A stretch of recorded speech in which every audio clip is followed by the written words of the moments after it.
Am I not? Oh, sorry. That's usually switched on. Sorry. If the fire bell goes tonight, we are not expecting a drill, so make your way down the stairs, not in the lift, to the top car park. Thank you. Okay. Apologies for absence. Thank you, Chair. We have apologies from Councillors Bull, Morley and Councillor Rose. Thank you. Item 2, approval of minutes of the previous meeting. Thank you, Councillor Purdy. Did you find a seconder? Councillor Hughes, thank you. All those in favour?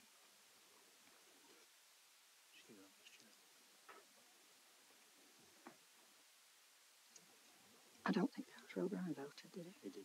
Did he? Okay, fine. Item 3, public participation. We have quite a few speakers.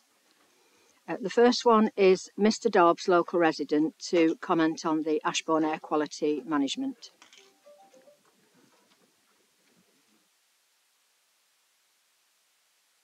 Thank you, Chair.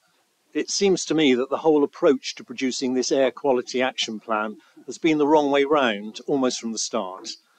Ever since the County Council report of a year ago suggested that Derbyshire Dales should adopt 11 particular actions, your officers have struggled to try to make them fit the criteria for an effective action plan. It is worth noting again that the majority of these 11 actions were part of the county's existing strategies. Some had been for many years. They also contained factual errors that have not been corrected. This plan is a mess, hard to justify, impossible to quantify, and very likely to be rejected again by DEFRA as well as by the people of Ashbourne. If you follow officer recommendations tonight, you'll be sending a clear message to Ashbourne residents that their health matters less than challenging the views of county highways. You will have seen that the County Council commissioned a study to establish the cost effectiveness of the actions in the plan. But look closely at the timing and we find that they commissioned the study after this committee was presented with a draft plan on the 1st of November 2022. In other words, they had decided on a list of actions before any objective assessment of their cost effectiveness had been made. Furthermore, this supposed objective assessment has not significantly altered any of the actions or added new ones. There are still no actual figures provided for how much a specific action might reduce the levels of nitrogen dioxide, just an arbitrary scale with no descriptors. I think we can all work out why. The pollution problem in Ashbourne is not going to go away without significant intervention. The level of nitrogen dioxide at the most polluted location is showing a small but steady rise. There is no evidence that the current actions on the list before you tonight will successfully reverse that trend. You are in the unenviable position of having taken almost 2 years to create a plan that will not work. Somehow, the range of actions has to be expanded to include those that are effective, and then all these actions subjected to a suitable assessment of cost effectiveness. I hope this committee can find a way to make that happen. Thank you, Chair. Thank you, Mr. Dobbs. Our next speaker on the Ashbourne air quality management is Councillor Sue Moore, Ashbourne Town Council.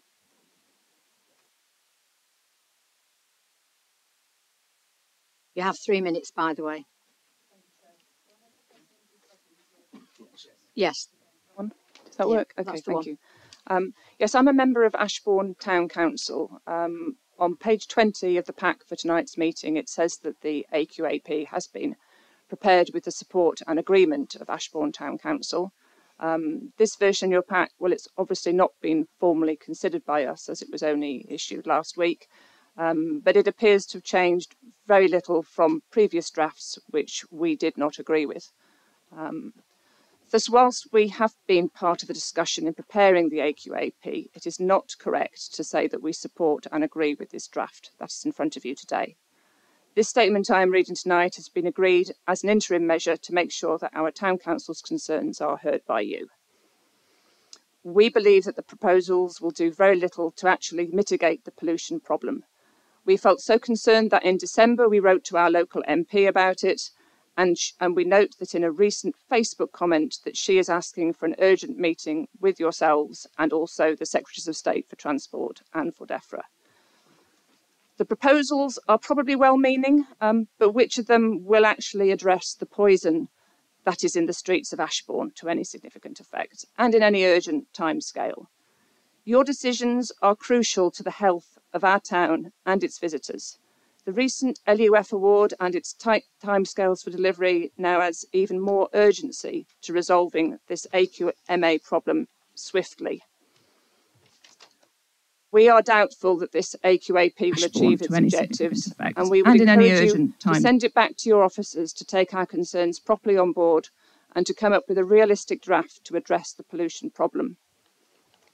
With respect to the proposed public consultation that's outlined in the pack, we feel that this falls far short of what Ashbourne residents expect, and it gives little opportunity to provide alternative views. We note also that the consultation is strongly slanted towards questions that will have little or no impact on air quality and which may lead residents to misunderstand what they're being asked to do. Thank you very much for listening. Thank you. The next speaker is Mr. Dawson Baker, a local resident, to comment on the report.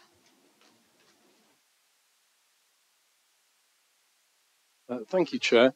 I'm a resident who actually lives on Buxton Hill. I call it rather than Buxton Road.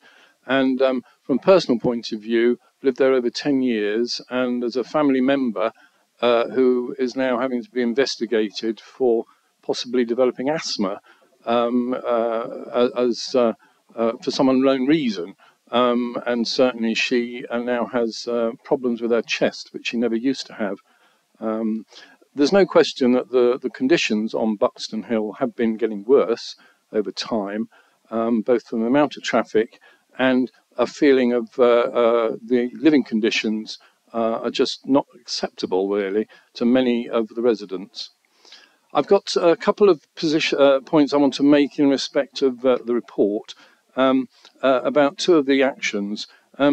Action 2, investigate town centre priority or capacity changes to improve heavy goods and other vehicle flows. Describes 2 junctions and possible priority changes to allow southbound traffic to move more freely. What you've not been told is that the County Council commissioned a report from ACOM in September, received the report in November, and a summary of this report concluded that neither priority change would produce more than marginal operational improvements, and that one would be likely to introduce visibility and safety issues that make the arrangement unfeasible. The priority changes are costed at between £100,000 and £500,000. That action is still in the plan. And Action 3 suggests that automated alerts could be supplied to drivers intending to route through Ashbourne to warn them of high pollution levels in the town and therefore cause them to take an alternative route. And putting to one side the insistence by county highways in a different context that alternative routes are not available, this does not imply that real-time information about level of pollutions could be provided to inform the system. Sorry, it does imply it. There's no real-time monitoring of pollutants in Ashbourne. You put out a tube, nitrogen dioxide is the only thing that's measured. It takes 4 weeks to be sent off to the lab, and results take 4 weeks to come back. Not really any time to arrange a different route, but that's an example of one of the actions in the plan. If I've got any of my 3 minutes left, it's really just to say something has to be done rather than simply wait for the relief road. We need the relief road, everyone acknowledges that, but in the meantime, something needs to be done, and we look to the councils, both the district council and the county council, to come up with something really meaningful. And as you'll hear tonight, many of us don't think that the suggested plan is fit for purpose. Thank you, Chair. Thank you, Mr. Baker. The next speaker is Mr. Robin Curry, local resident, to comment on the report.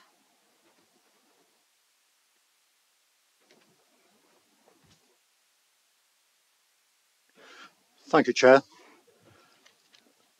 You've already heard and been informed of the disappointment of the community in respect to the proposals put before you by officers.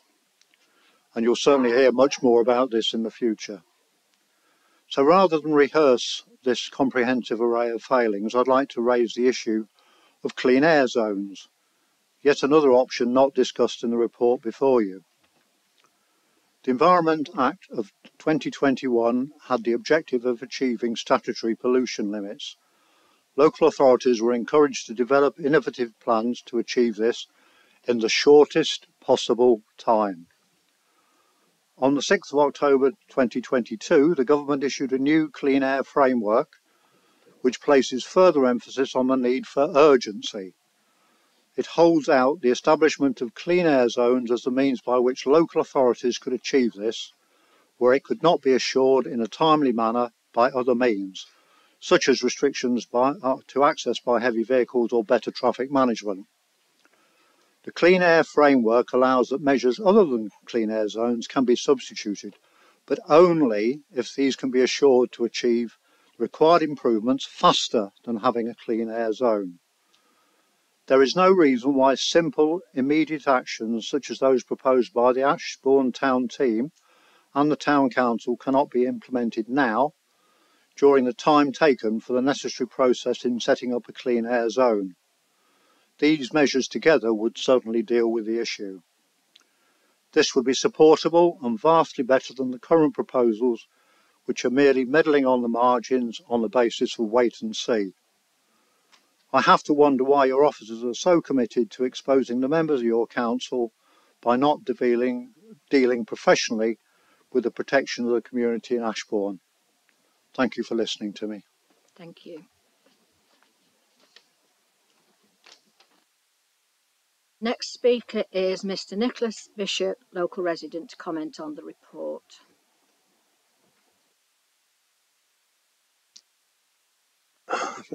Thank you, Chair.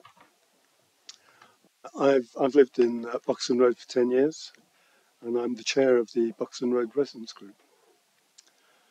Like its predecessors, this plan is bizarre. It attempts to tick the boxes required of an action plan, whilst failing to contest the colossal numbers of HGVs that illegally pollute Ashbourne and endanger residents' health.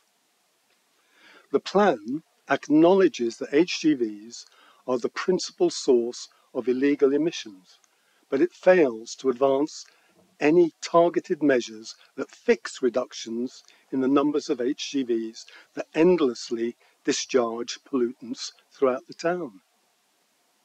This is despite DEFRA technical guidance, which states that local authorities will need to ensure that they remain focused on the implementation of measures that are most targeted on the emission sources, i.e. HGVs. A dissident member of the steering group responsible for the plan advises us that measures in the plan will actually enhance the flow of HGVs passing through the town and thereby increase the numbers of HGVs passing through the town with consequent increases in emissions. I'm of the opinion that the Dales Air Quality Action Plan belongs to the quasi-Kwarteng school of policymaking, because like Kwarteng's notorious budget, it aggravates a problem that it should aim to eradicate. Nonsense. Instead of the means by which the council can deliver cleaner air and better health outcomes for Ashbourne residents, the plan obscures the means to do so. Now, ironically, the plan itself is part of the air pollution problem. In my mind, there's no doubt that councillors, particularly Ashbourne councillors, county and district, who commend this plan for public consultation, will be charged with having abandoned the interests of Ashbourne residents, and their inaction will provoke further distrust, public distrust in politicians. I want to finish by thanking our local newspaper, the Ashbourne News Telegraph, for joining up the dots, because it's connected the relationship between the AQAP and the Ashbourne Reborn initiative. It says simply last week, now it's time that we breathe much cleaner air. The plan at the moment doesn't deliver that. Thank you, Chair. Thank you, Mr. Bishop.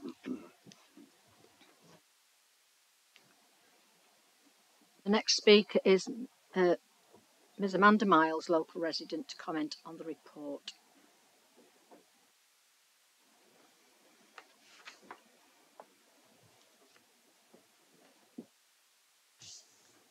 Apologies if I go over some of the same points again. Client Earth has brought 3 successful legal challenges against the UK government's failure to deliver compliance with the legal limit of this harmful pollutant.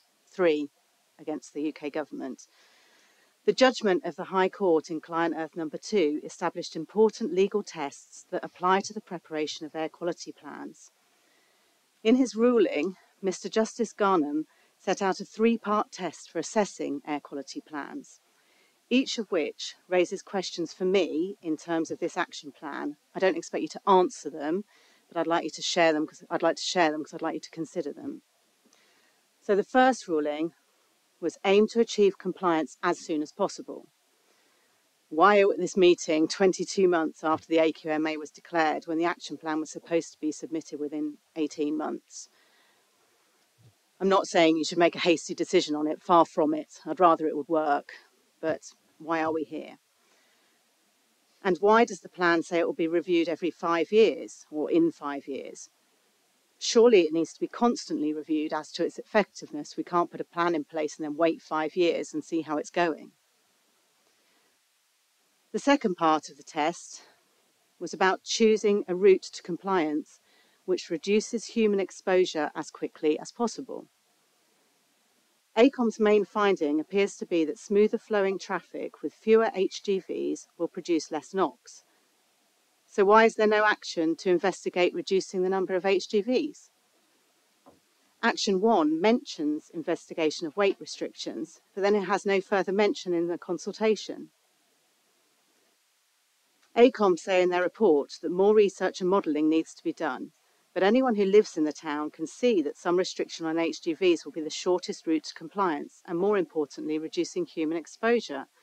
So why is it being vetoed as an option? The reason stated is there are no other suitable routes, but the data does not point to this being true. Why are there so more lorries travelling north than south? Where do they go instead? Do they all need to come through Ashbourne? If we implemented a clean air zone with limited free journeys for local companies, which seems to be the main argument, how many would come through then?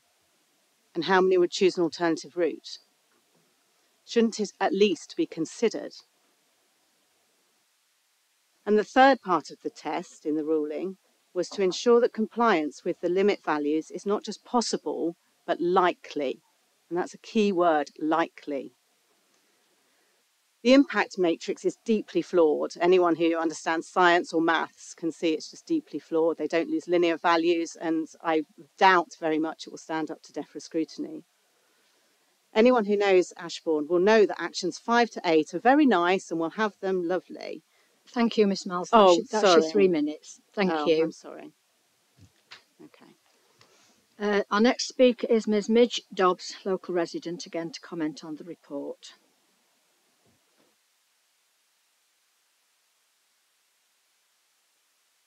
Thank you, Chair.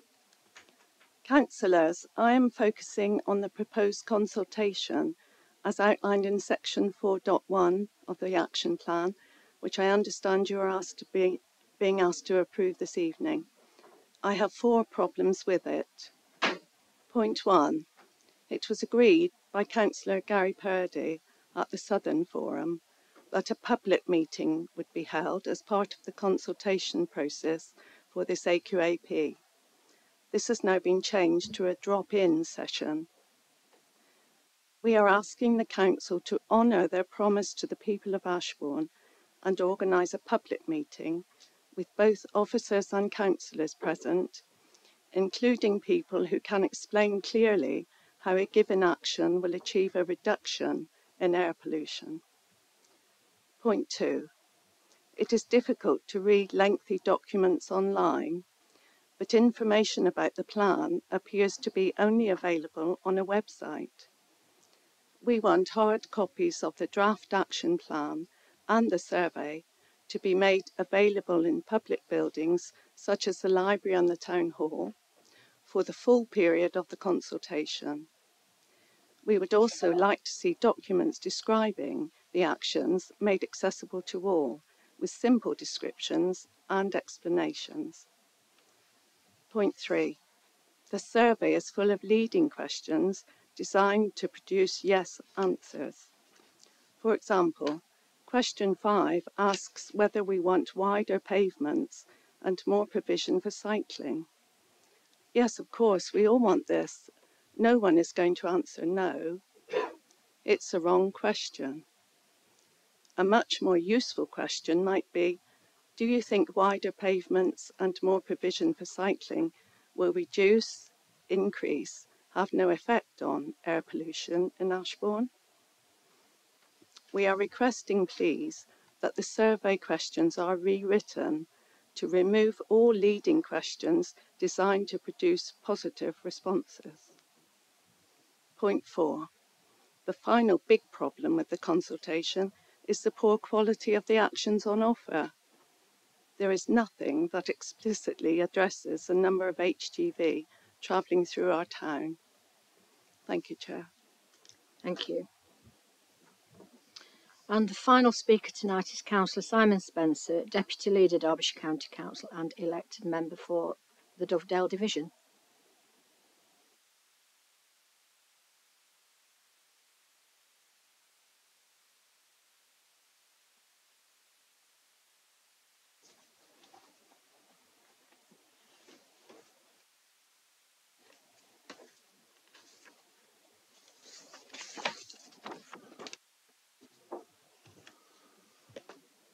Thank you, Chairman. After 40 years of campaigning on this very issue to address the environmental damage to the town I've represented for nearly 40 years, I find it quite absurd that we have some residents here tonight suggesting that the County Council have made no effort to address the issues on the agenda tonight. I myself and many of my colleagues have invested many hundreds of thousands of pounds in the preparation of the work that is taking place to provide the relief road, and we are further forward at this moment in time than we have ever been in the past. I just remind the speakers tonight that it was 1997 when the Liberal Democrats removed from the structure plan of Derbyshire Dales the Ashbourne bypass, as it was well known as then. I would also highlight, Chairman, that the measures within the report you're looking at tonight are mitigation measures. They are not going to cure the issues that we face in the town of Ashbourne. The only solution to the issues that we face as a community is the provision of a relief road. And that has always been my objective and wish. And we will work to that with the planning submission later this year on those grounds. We've had certain representations made in the lead up to this meeting this evening, and some of those representations come forward with reasonable and measured ideas. Some of those come from the Ashbourne Town team about flow. We need a holistic approach. Arbitrary weight limits on certain streets moving the problem elsewhere is not the solution to the problem, and never has been. And that is what has been proposed by many of the people sitting at the back of the room tonight. I would also suggest that they do not speak on behalf of the majority of the people of Ashbourne. They speak on their own political agenda, a political football that they are using for their own ends. Chairman, it is important that we have a system in place that addresses the needs of the air quality issues within the town. And I genuinely believe that taking this forward and being constructive in our dialogue, taking a holistic approach and making sure that we manage the traffic as best we can until we can build the relief road is the best way forward. I genuinely believe those efforts are being made by all concerned, including Derbyshire Dales District Council, on that agenda, and I will continue to commit to doing so at Derbyshire County Council. Thank you, Chairman. Thank you, Councillor Spencer. That's the final speaker. So moving on, item 4, interests. Members are required to declare the existence and nature of any interest they may have in the subsequent agenda items in accordance with the District Council's Code of Conduct. Those interests are matters that relate to money or that which can be valued as money affecting the member. He, his partner, extended family and close friends, interests that become apparent at a later stage in the proceedings may be declared at the time. Anyone have any interests? No? Okay, thank you. Item 5, questions pursuant to Rule of Procedure number 15. I believe we have a question from Councillor O'Brien. Do you want to read your question out, Councillor O'Brien?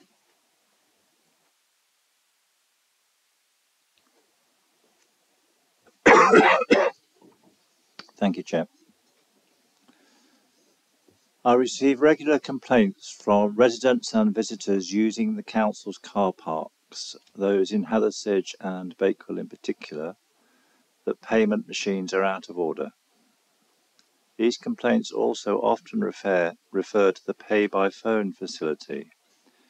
It seems that older people, those who are not familiar with phone apps, or those who simply do not have a mobile phone at hand, can be confused and bewildered to the extent that their personal dignity can be adversely affected. The prominent reference on the informational panels to fines for non-payment adds to their discomfort. On occasions, it has also been suggested to me that expecting users to pay by phone or receive a fine when they are unable to do so may be discriminatory. While I am sure we all welcome the use of new technology to improve the council services, do you agree that the issue of the payment methods in the council's car parks in relation to the differing needs of users and their ability to use these methods should be addressed by the car parking working group and an early report submitted to this committee? Thank you, Councillor O'Brien. I do have a response for you. Other than the recent emails with Councillor O'Brien, no complaints or formal complaints have been received relating to the use of pay by phone.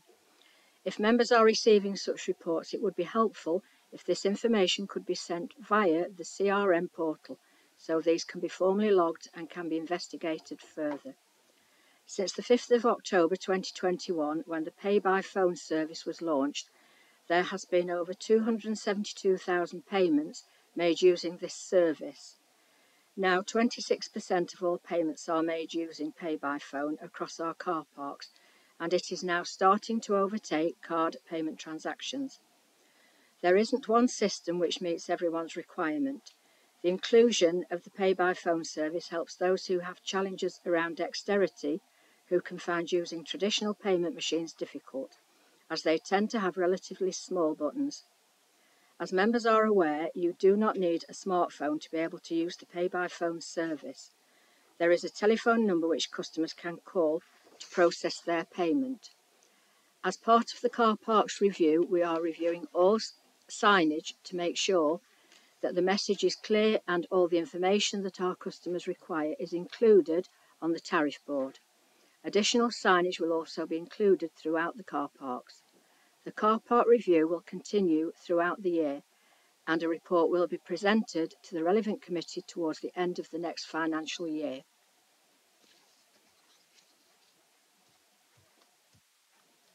Okay. Right, we go to the body of the agenda now. Chair, may I have a supplementary Yes, question? go on then. Thank you for your comprehensive and personal reply, Chair.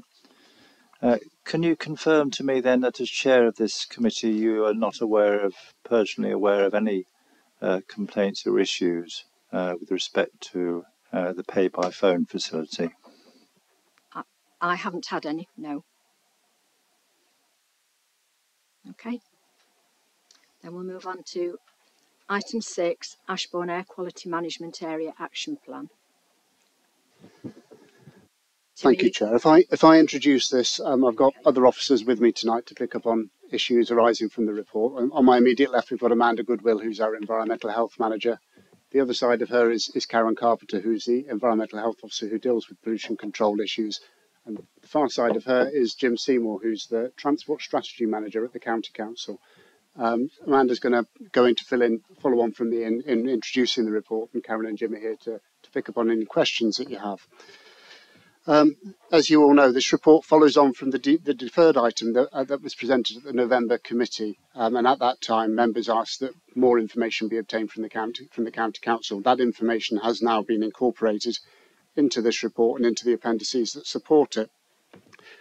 What we're asking you to do in considering this report is to approve something for a period of public consultation in order to formally obtain opinions from across the whole of the community and the representatives of the community within Ashbourne and wider if needs be.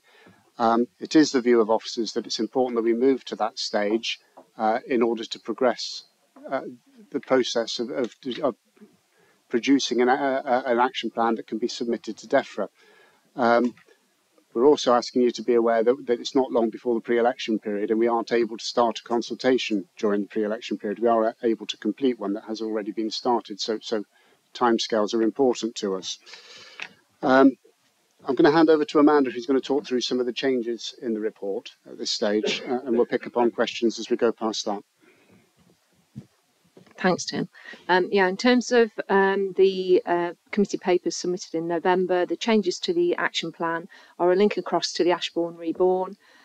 Also, on page 7, the policy and planning content, which has been expanded, including the local plan, Peak District National Park, local transport strategy, climate change, national policy, reducing emissions from road transport, and also page 26, which is our current thinking on the consultation and stakeholder engagement, which cuts across to our consultation and engagement strategy for the council, and also page 36, which is the impact review of the proposals and also the source apportionment that Tim has indicated at the appendices.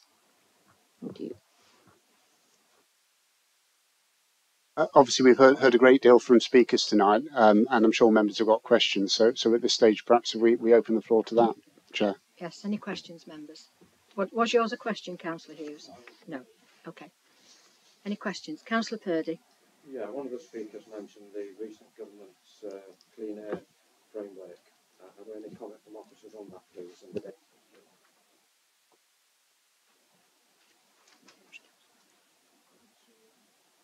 Expand that a bit further. I think it was. I made quick notes as quickly as I could, Karen. But there's, I think it was Miss Dobbs, I'm not sure. But anyway, I made notes to the effect that government recently announced a clean air framework and the speaker gave dates. The policy document for air quality has recently been upgraded and it's now, the last review was in 2016, so the previous guidance was 2016. That is now 2022. As part of that update, there are certain criteria about air quality action plans and when to declare an air quality management area, and basically the timescales have been set more firmly within that policy document. Thank you. So it's obviously nothing new to us.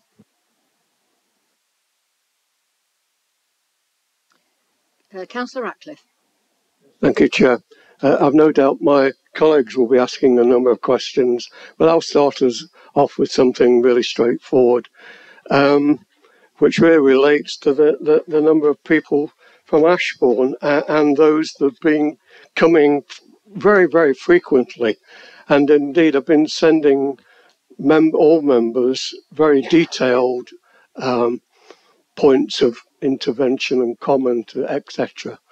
As a result of that sort of what I would regard as intensive exchange and very constructive, I found a lot of it to be, what changes and interventions have in fact been incorporated into the management plans, and in particular if you don't mind me singling out this point about a press release and a public meeting rather than the drop-in exchange. Could I ask that question? Chair, I'll touch upon that when it comes to debate. Thank you. Thank you, Councillor Purdy. Yeah, well, myself and Karen were present at the Southern Forum and obviously heard the commitment from Councillor Purdy in terms of meeting with the public, and we took that away as an action and did some research around that. And one of the things that came from that research is that the drop-in sessions can be very, very fruitful in terms of engaging with a wider demographic as possible, and also give and in terms of that quality dialogue, but also on a number of occasions as opposed to just one point in time. We've also made some contacts locally in terms of hosting that, which has been very, very positively received. So that is something that we think goes beyond, an initial, public meeting. The drop-in sessions have value in it, and that has proved to be the case elsewhere. So that's why we've put that forward in our current thinking on the consultation. Councillor Buttle, did you have a question? Yes, I did. I think later on in this conversation, we're likely to consider bringing air action zone request and a widening of the consultation to involve that. Do we have an overview of the actual costs of the setting up of a clean air action zone?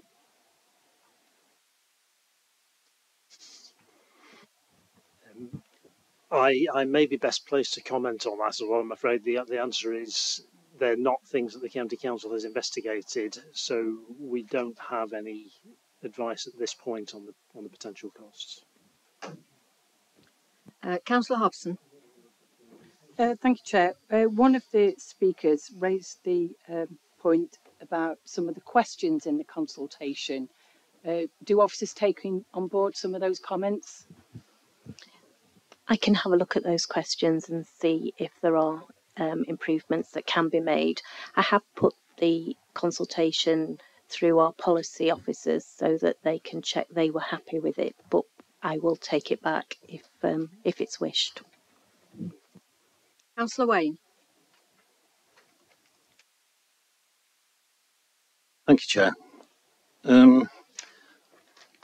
Like Councillor Ratcliffe, I've received correspondence that's been sent in by the residents, and I've never detected any political sort of bias. I've just looked at it as concerned residents of Ashbourne, and it's a shame that this sort of thing should be politicised, because it's about the health and well-being of people in Ashbourne, and it's about the fact that we're dealing with an issue now. I've got a couple of questions initially, but I would like to come back later if possible. Thank you. The first question is possibly to Mr. Seymour. Can you explain to me why, when Ashbourne is the only area in the county with the legal requirement to produce an air quality action plan, the Derbyshire County Council has decided to trial 20-mile-an-hour zones only to be considered in Buxton and Long Eaton? I mean, the cynical among us may say that is a political thing. We don't know, do we? But surely it is more relevant and justified to trial this throughout the Ashbourne area in the hope that it reduces the air quality and makes it cleaner. This would be an excellent opportunity for Derbyshire County Council to show their intent to value community health and well-being, which unfortunately is lagging behind other county councils in the relation to the implementation of 20-mile-an-hour zones. That's the first question. I do have another. Do you want Mr. Seymour to have a go? Certainly happy to come in at that point, Chair. There is a minor correction to the question, actually, in that Ashbourne isn't the only traffic-related air quality management area within Derbyshire. Thank you for putting me right. There's another one in Brimington, in Chesterfield, right, which obviously doesn't influence the answer to the substantive part of your question. The County Council has committed to piloting 20-mile-per-hour zones, and you've rightly identified the ones that have been selected. Those have been selected on the basis of a number of criteria, including environmental conditions, road safety, and placemaking. And whilst so no others are ruled out in any way at this point, but there is a commitment that those two towns, Buxton and Long Eaton, will be the pilot areas ahead of the analysis of effectiveness and potential rollout elsewhere. So are the people in Long Eaton, are the defined areas in Long Eaton, are people breathing in dirty air in those locations? And if so, if that's the case, why aren't there action plans or management areas in those locations? That's just my additional question. Thank you. The only answer I can give to that is, of course, any community which has traffic passing through it is affected by pollutants relating to that traffic to some extent. The distinction is simply whether the local environmental health authority has identified a need to make a declaration, which isn't the case in Long Eaton or Buxton.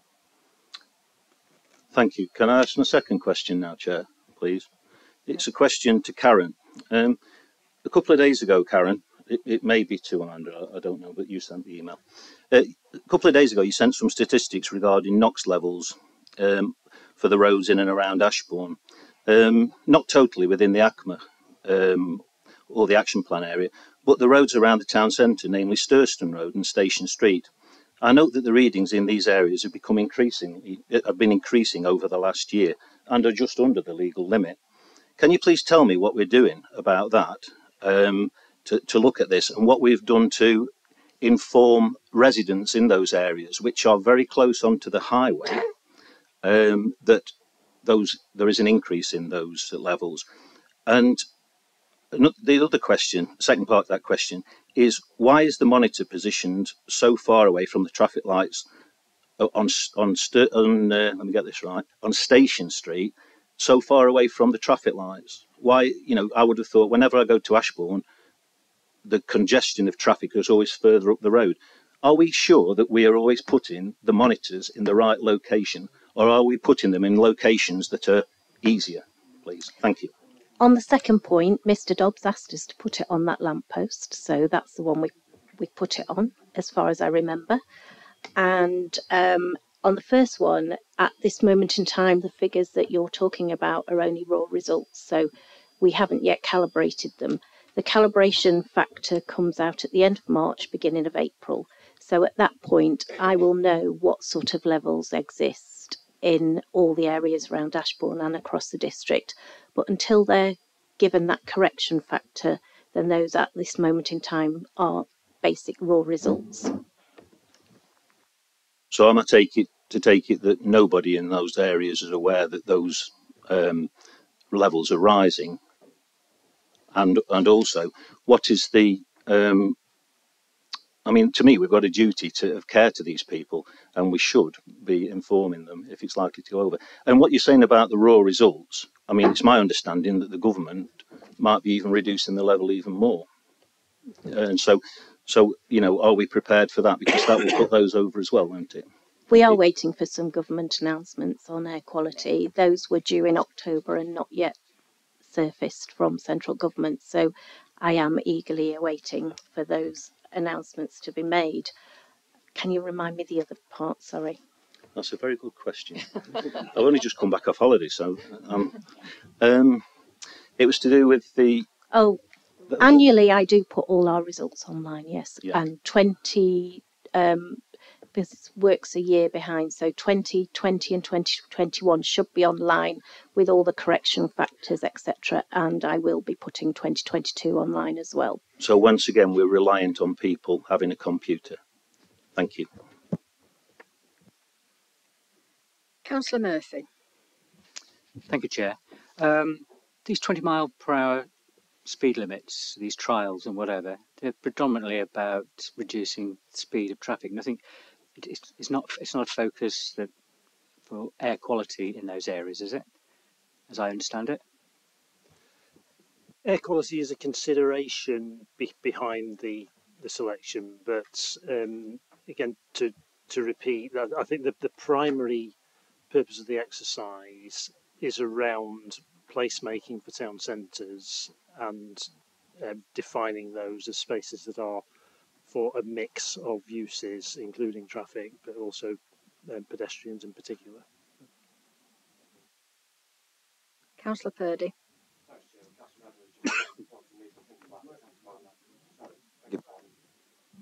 Thank you, Chair. Councillor Murphy's just jolted me to think about this amendment on 20-mile-an-hour zones.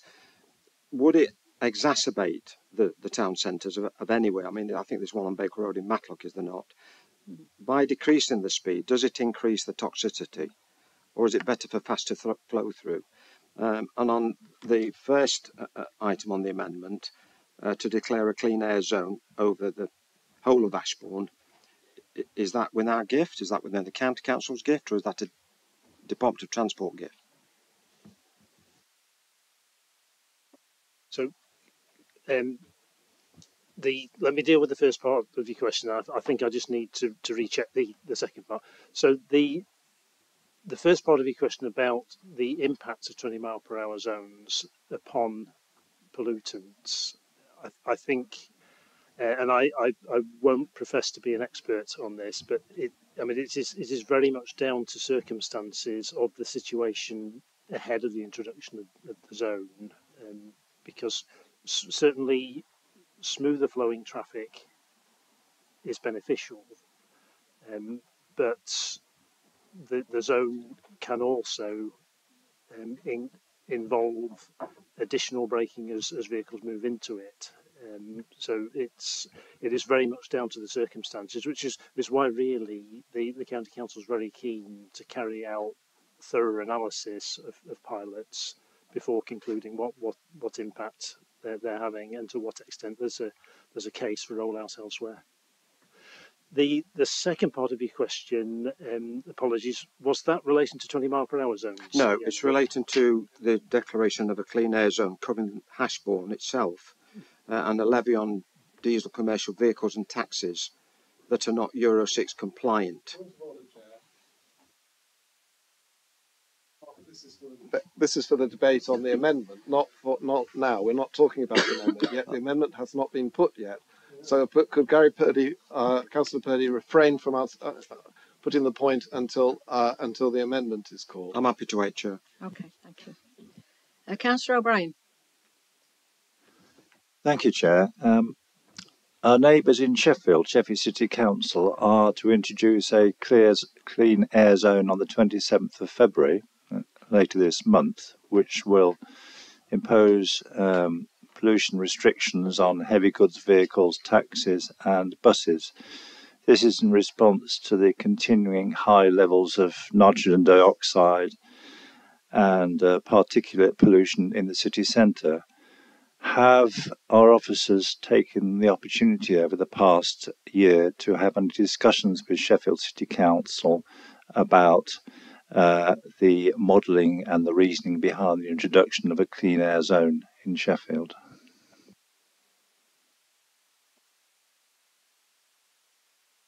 Quick answer, no. Thank you. Do you have any more questions? Okay, we'll move into debate. Councillor Hughes. Thank you, Chair. And thank you, Councillor Purdy, for introducing the amendment for me. The amendment is in two parts. The amendment is really to the second part of the recommendation. And the amendment reads that the consultation documents attached as Appendix 5 to this report be approved for public consultation as set out in paragraph 210 below, with the following additional actions. 1. A clean air zone covering the centre of Ashbourne with a charge levied on diesel commercial vehicles and taxis that are not Euro 6 compliant, with an exemption for vehicles registered with keepers within the Ashbourne civil parish. An enforced 20 miles per hour zone within the centre of Ashbourne. The centre of Ashbourne in the amendment is defined as to include Buxton Road, south of Windmill Lane, the Marketplace, Park Road, Belper Road between Park Road and Station Road and St John Street, and all roads between those perimeter roads. The reasons for this amendment are that, first of all, that the National Institute for Health and Care Excellence, NICE, has made recommendations concerning outdoor air quality and health. While the proposed actions in the action plan cover many of NICE's recommendations, NICE also recommends clean air zones and speed limits to be considered, and those have been rejected in the action plan. The proposed clean air zone would encourage owners of non-compliant vehicles to invest in new vehicles, and is consistent, therefore, with a polluter pays model, a polluter pays principle.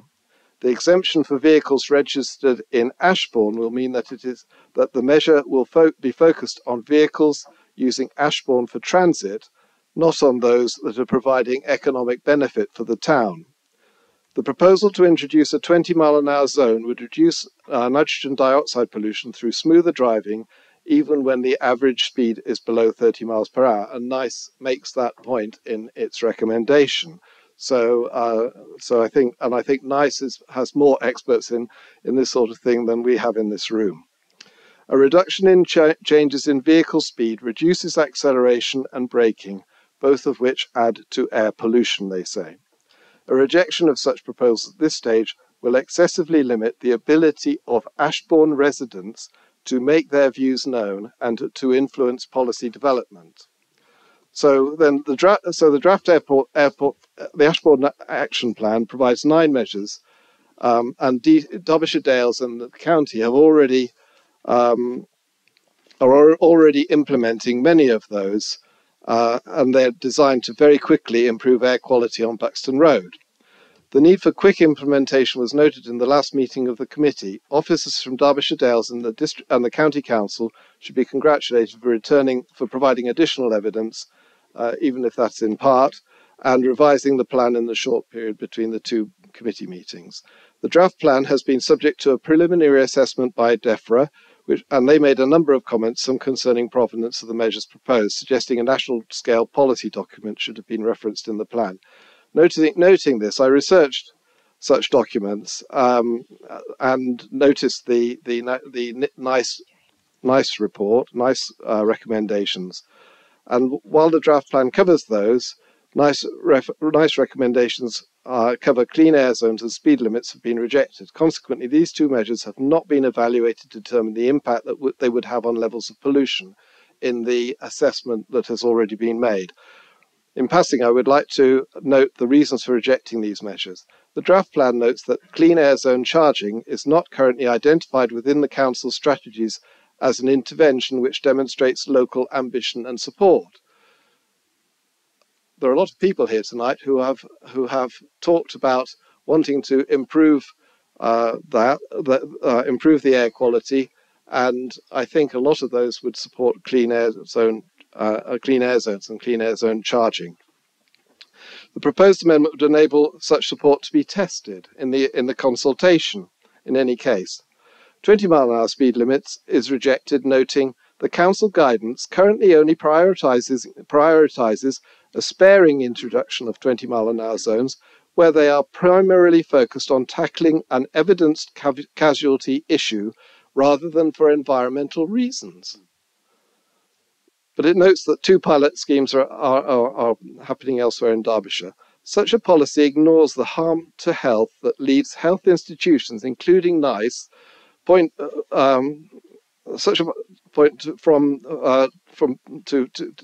covering poor air quality. In recommending such zones, NICE notes that they reduce acceleration and braking and therefore reduce harmful emissions. They have very little impact on top speeds, on the average speed. They do have an impact on top speeds.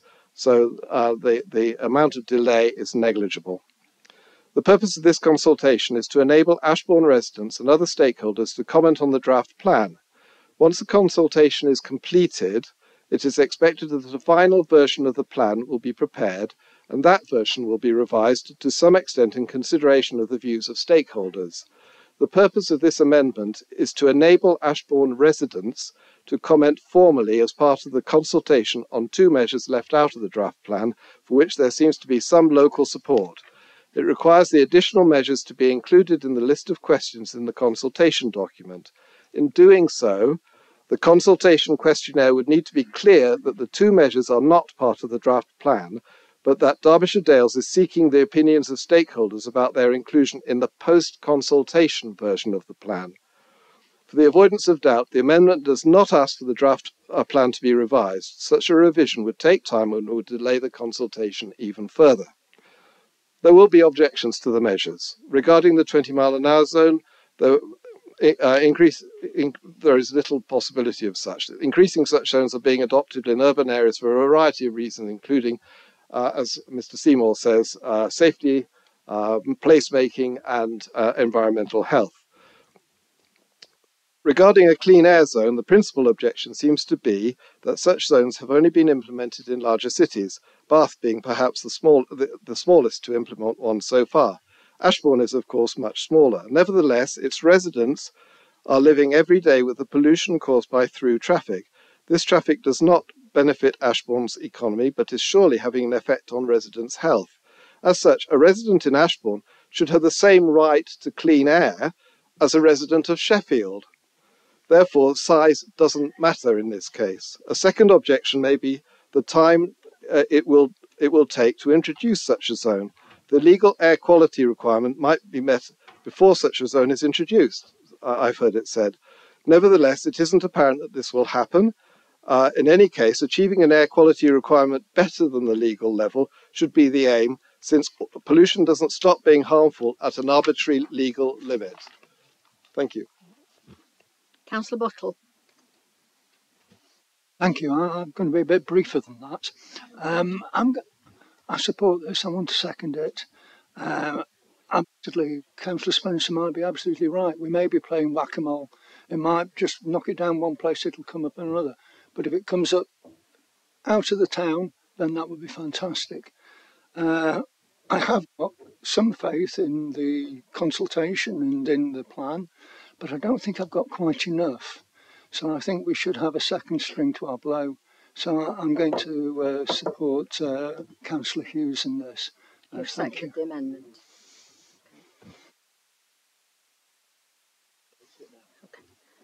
Okay. Right, Councillor Purdy.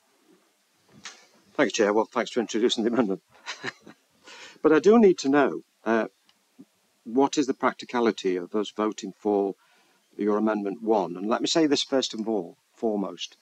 We're all concerned about this issue, and that's why we've given our officers some grief. And I don't apologise for that. I think it's right that we councillors should give you that pressure. I've pressured the leader of Derbyshire County Council on this issue because we are concerned for health, for those citizens that live there. And who knows where the next pod is going to show over and above, you know, exhaust limits. It's a growing problem and phenomenon, but one, hopefully, that's going to be resolved by technology, and it will start to diminish. So before I move to think about what I should support, I would like, if possible, to find the practicalities of us approving the first amendment on creating a clean air zone. I have no problem at all in supporting the 20-mile-an-hour zone because I'm led to understand that would be rolled out in any case. So, you know, as Jim said, the County Council are going through, you know, processes to investigate, and that's right to do. We need to evidence gather and then decide on the next step. So I think that Ashbourne would have been in line anyway, so I've got no strong problem in supporting that. I just don't want to approve something on Amendment 1 that's not feasible, practicable for us to do. So I'd like some guidance on that, please. I'll answer that to the best of my ability, Councillor Purdy. That the Transport Act 2000 allows local highway authorities to propose charging orders, and those go through a process of approval, which in itself is not through the County Council, as I understand it. I think Councillor Hughes has sort of helpfully made the comment that there is no, whilst he may not necessarily support this, there is no existing County Council policy that sits behind the making of such an order.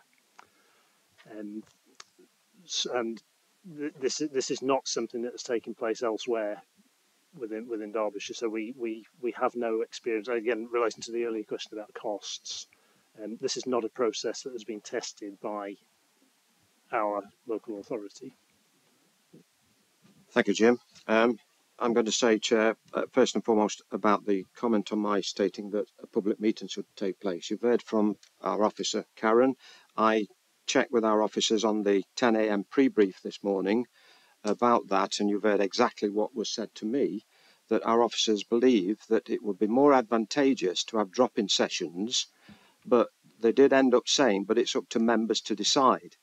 So I've got no problem in talking to the officers again and arranging a public meeting.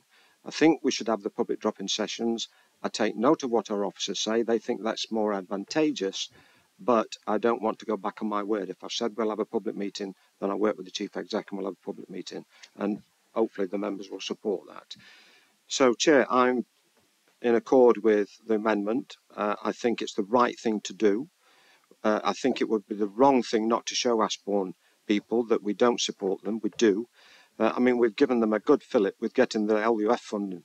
I don't want this to be a smirch or slur on that good piece of work. So I think it's only right and proper that this side approves and goes for this amendment.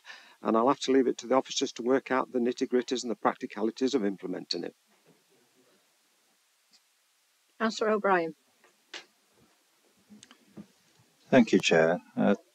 I think I want to say at the outset, I was disappointed that politics were brought into the debate, and I think that what Councillor Purdy has said just now illustrates that certainly the members in this chamber regard this as an issue of concern to us all, irrespective of our party. Nitrogen oxides and particulate pollution in Ashbourne Town Centre is having a life-limiting impact on our residents. This is a fact. What does life-limiting mean? It means people are likely to die earlier. And we know that the primary source of these pollutants are heavy goods vehicles. Now we have a choice this evening as a committee, as a council, as individual members. We have an action plan before us where we can hope that a random collection of measures, such as lopping some trees, installing electric vehicle charging points for cars, and encouraging people to use the bus, will somehow be a silver bullet or a cure-all. Or we can look to develop a plan that incorporates actions that we know address the key issue head-on, the number of polluting heavy goods vehicles. This amendment does just that. The latest data shows that just under 50% of heavy goods vehicles in the UK are not Euro 6 compliant and continue to belch out pollutants. And the higher their speed, the greater the volume and concentration of pollutants. Evidence shows that the Euro 6 standard for diesel vehicles reduces the amount of pollutants emitted by an HGV by 55% compared to the previous Euro 5 standard, and by 95% compared with the original Euro 1 standard. Evidence from other clear air zones shows that 95% of HGV operators will comply with the Euro 6 requirement, with only 5% being prepared to pay the up to £300 charge to avoid it. You may ask, and it has been asked this evening, is there a financial implication in the introduction of a clean air zone?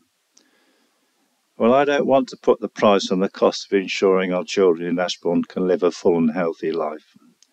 But the government does have a clear air grant scheme specifically to support the cost of putting meaningful actions into practice. Chair, there can be no reason why every single member in this chamber this evening should not support this amendment. So I too commend it to you. Councillor Burfoot. Thank you, Chair. Well, I support this amendment fully, but I want to propose a further amendment about consultation, just to make sure we've got it in writing, that this council honours its previous commitment and as part of a comprehensive and meaningful public consultation exercise lasting 4 weeks and commencing immediately, including an open public meeting should be held with full publicity and access for all, including those with sensory disabilities and non-IT conversant residents. And the results should be reported back to this committee.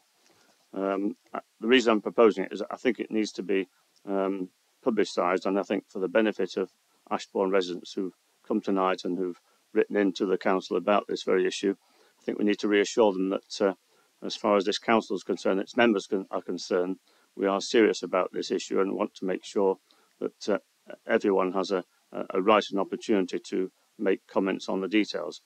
The late publication of the last draft action plan in November meant that the public had little opportunity to read the recommendations and the report. It was then deferred to December, and now, of course, we're in February 23. Regrettably, we've been told only 2 representatives from Ashbourne have been on the working group. No residents from the Aquima area have been invited, contrary to DEFRA guidance. Apparently, at a recent meeting in Ashbourne, as Councillor Purdy has confirmed, it was promised that an open public meeting should form part of a full public consultation for 4 weeks following tonight's meeting. A drop-in session on its own is not acceptable, I don't think, but whether it can be held as well as a public meeting, perhaps in the afternoon or whatever, or the morning of a public meeting, I'm not sure, but that's something which I would request officers to take up. I don't think time is on our side at all if we are to protect local residents affected by this pollution. I think it's their health and welfare needs to be paramount, I think, in consideration by members of this council. So I think the consultation must cover all aspects of a draft AQAP and allow consideration of all 11 proposed actions, as well as those others put forward by interested residents, including, most importantly, the stakeholders, local stakeholders.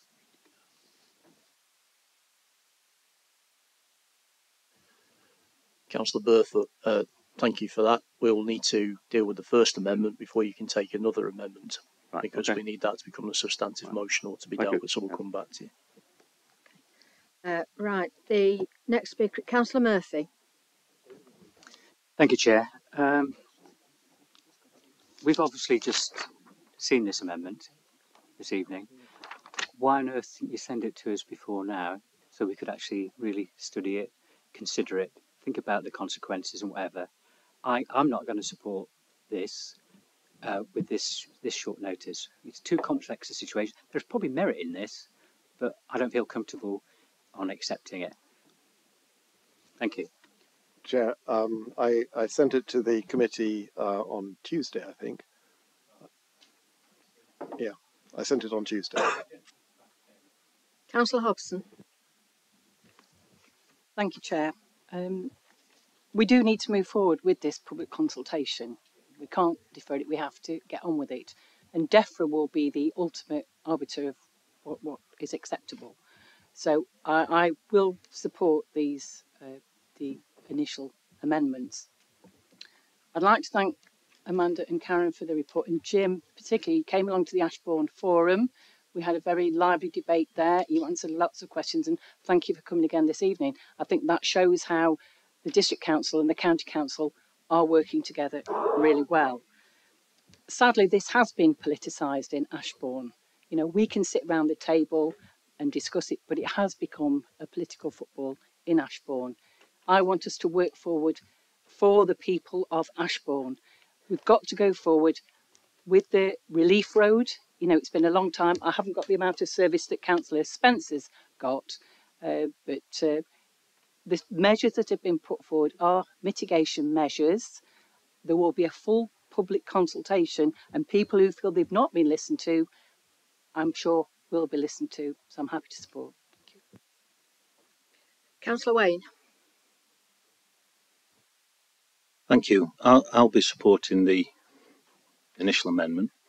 But Councillor Burfoot mentioned about the consultation, and personally, I'd like to see both a drop-in, because it's a drop-in and a full public meeting, because at the end of the day, it's really vitally important that we engage with the public. They feel valued, and then they have ownership of the actual issues at hand, and hopefully, if they're listened to and taken, notice of, then it's actually beneficial to all.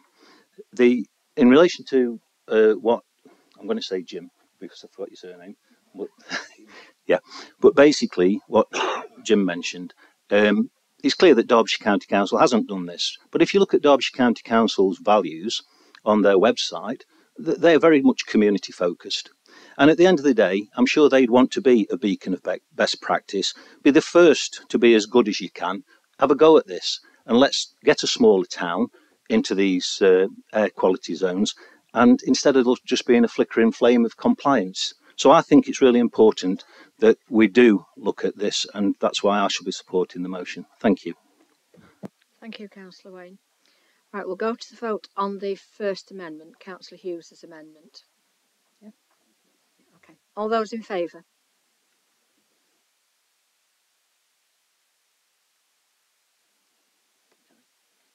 All those against? Abstentions? That's carried. So what do we do now? So that now becomes a substantive motion. Okay. Councillor Burfoot's indicated he has an amendment, so you need Councillor Burfoot to formally propose his further amendment. Councillor Burfoot, you want to propose your amendment? Right, yeah. That this council honours its previous commitment, and as part of a comprehensive and meaningful consultation exercise lasting 4 weeks, I say at least 4 weeks, I should say, really, and commencing immediately, including an open public meeting with full publicity and access for all, including those with sensory disabilities and those who are non-IT conversant. And the results should be reported back to this committee. Thank you. Does that find a seconder? Yes, Chair, as I just mentioned, I'm happy to second that. As I say, it's vitally important that the people of Ashbourne and the wider Derbyshire people realise that when these things occur, and it won't be an isolated incident in Ashbourne, they will occur in other towns, and we really need to show that we consider it really importantly. So I'm happy to support that. Thank you. Councillor Purdy. Well, I said at the Ashbourne meeting, and I've said it again tonight, I think a public meeting should take place. So, yes, I agree. Okay. Are you okay with that, Councillor Hughes? Oh, I'm okay with it, yeah. Thank you. Okay then. No, sorry, Councillor Spence. No, sorry. No, sorry. I'm being led by.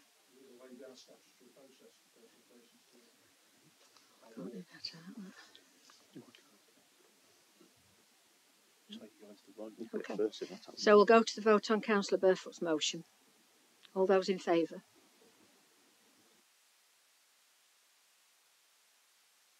All those against? Abstention? Okay, that's carried. Thank you. So you return to the main debate. So now we go back to the main debate on the item. Councillor Hughes. Chair, I'd like to move the revised motion with the 2 amendments. Okay, thank you. Does that find a seconder? Councillor Burfoot. Councillor Burfoot, okay. All those in favour?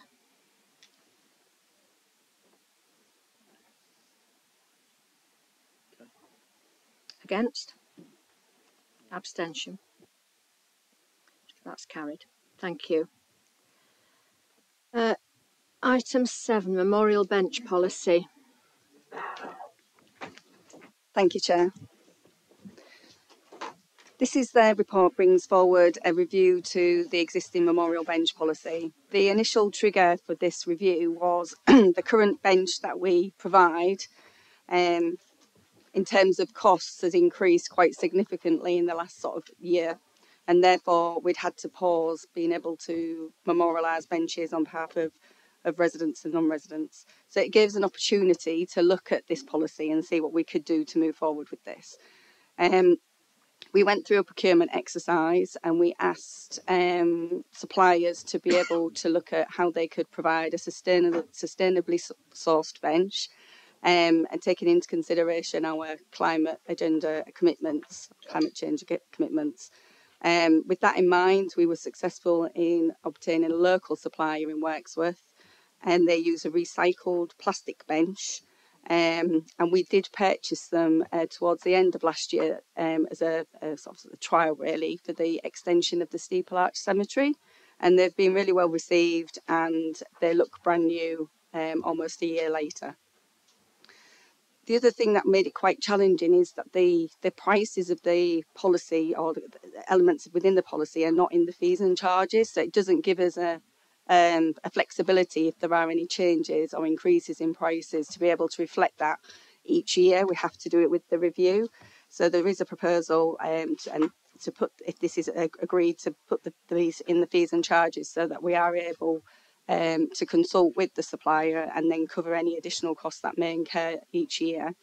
All we are seeking to do really is to reclaim the costs. We're not seeking to make any sort of profit. It's just for the bench, the supply of the bench and the installation and any administration that comes to.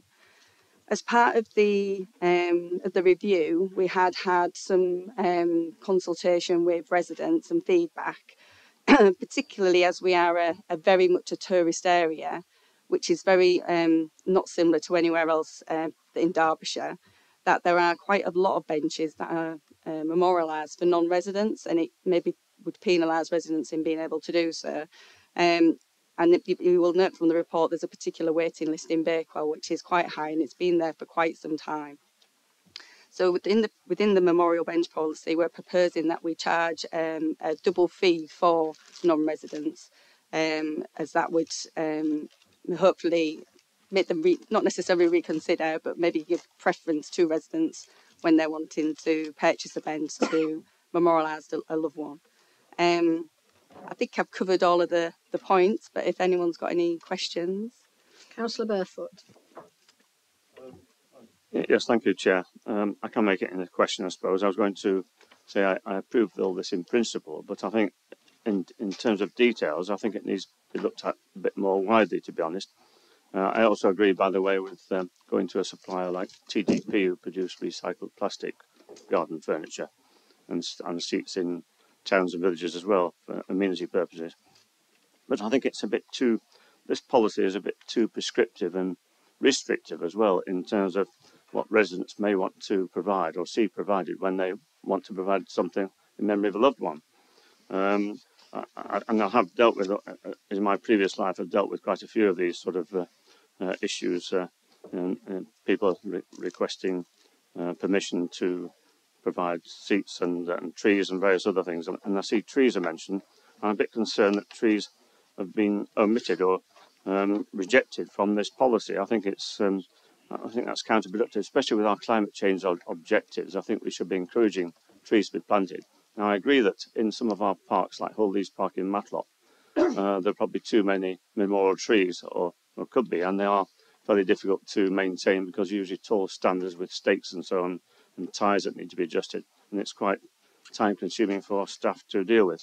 But I can't understand why we can't have or encourage people to donate groups of trees or little copse of trees, for instance, in the art grounds at the Dimple in Matlock, or no doubt sites more informal public open space areas in Ashbourne, for instance, and Wordsworth probably as well.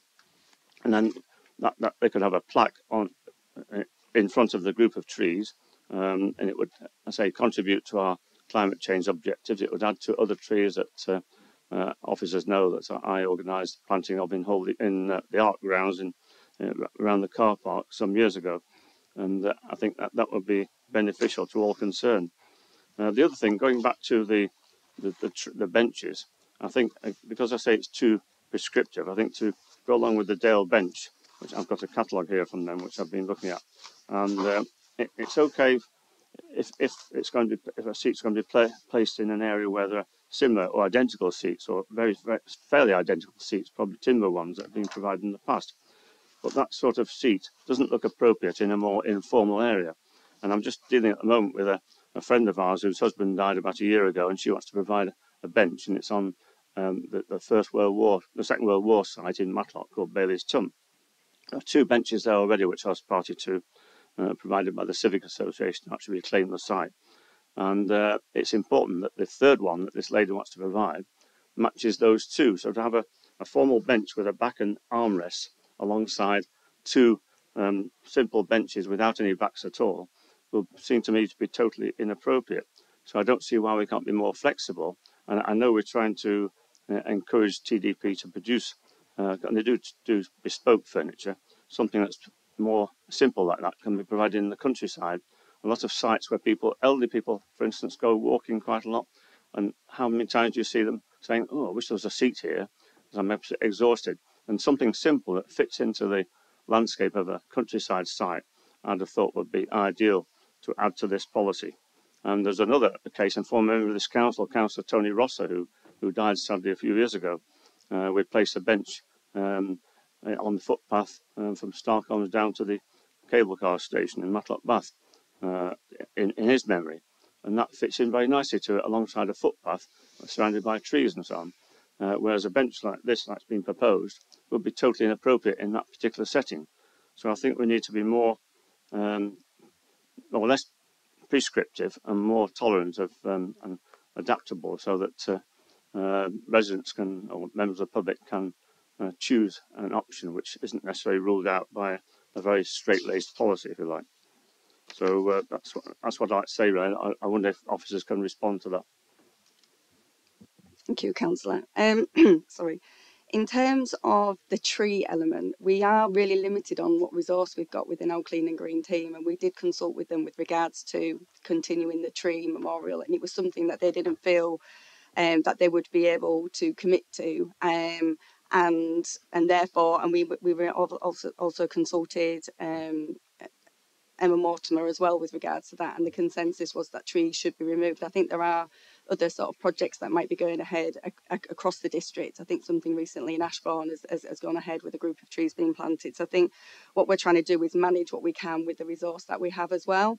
In terms of the sort of style of bench, we would like to be consistent, because otherwise it could get quite complicated in terms of, people wanting particular different types of bench, and obviously we are responsible to maintain and manage those benches moving forward. So that's why we've looked at something that's a little bit more consistent. That's not to say that we can't look at individual benches that you're talking about in those rural areas.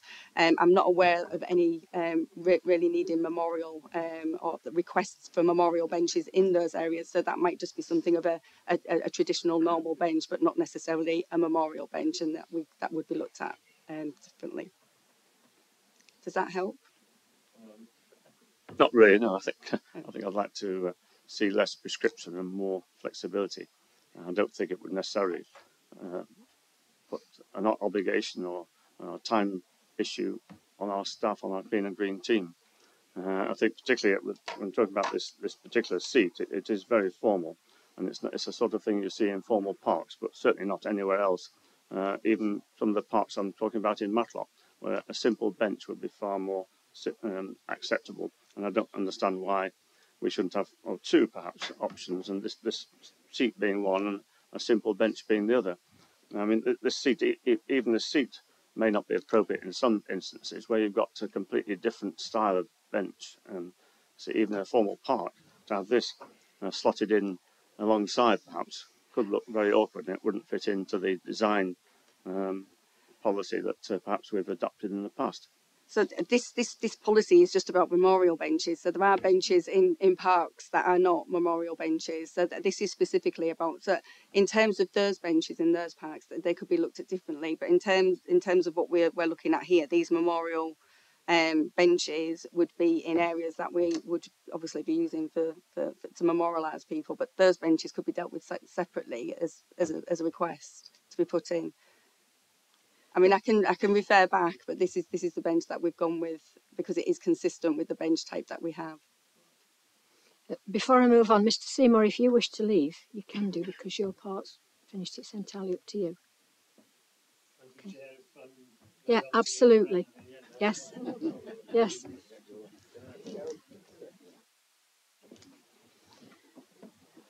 Councillor Ratcliffe.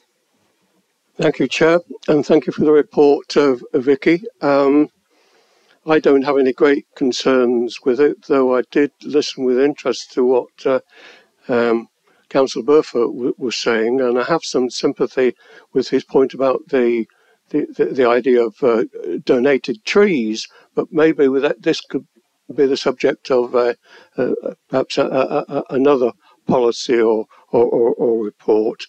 I looked at this from the perspective of, as it were, parochial experience through Worksworth Town Council, who've been a pioneer, incidentally, on the recycle benches. And I can tell you from experience and involvement, they're extremely comfortable despite their construction from recycled plastic products, and very amenable to the elderly. Not that I'm putting myself in category, but we have some well-known footpaths frequented by residents of an establishment called the Worksworth Care Centre, and they find them very easy to seat to sit on and to then get up off because of the size.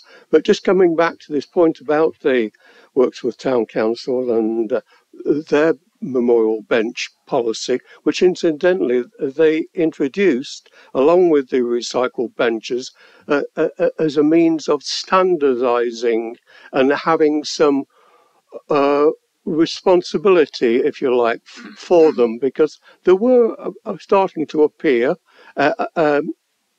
and the requests were coming through the town council for various locations and bench specifications.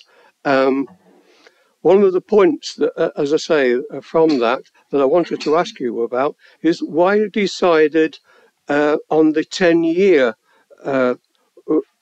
renewal replacement period rather than 5 years, which is what my town council have a 5-year. If there's nothing, then the council looks either to renew or to replace.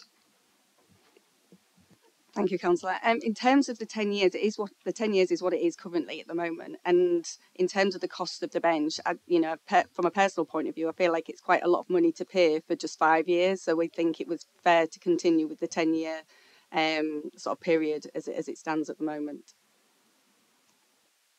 Councillor O'Brien. Thank you, Chair. I'm asking a question very similar to Martin Burfoot's, actually. Now, I know we're all in favour of looking at ways of reducing our carbon footprint as a council. But my question is, do you really think that it's appropriate to have a bench of this style and material in a location like Monsell Head?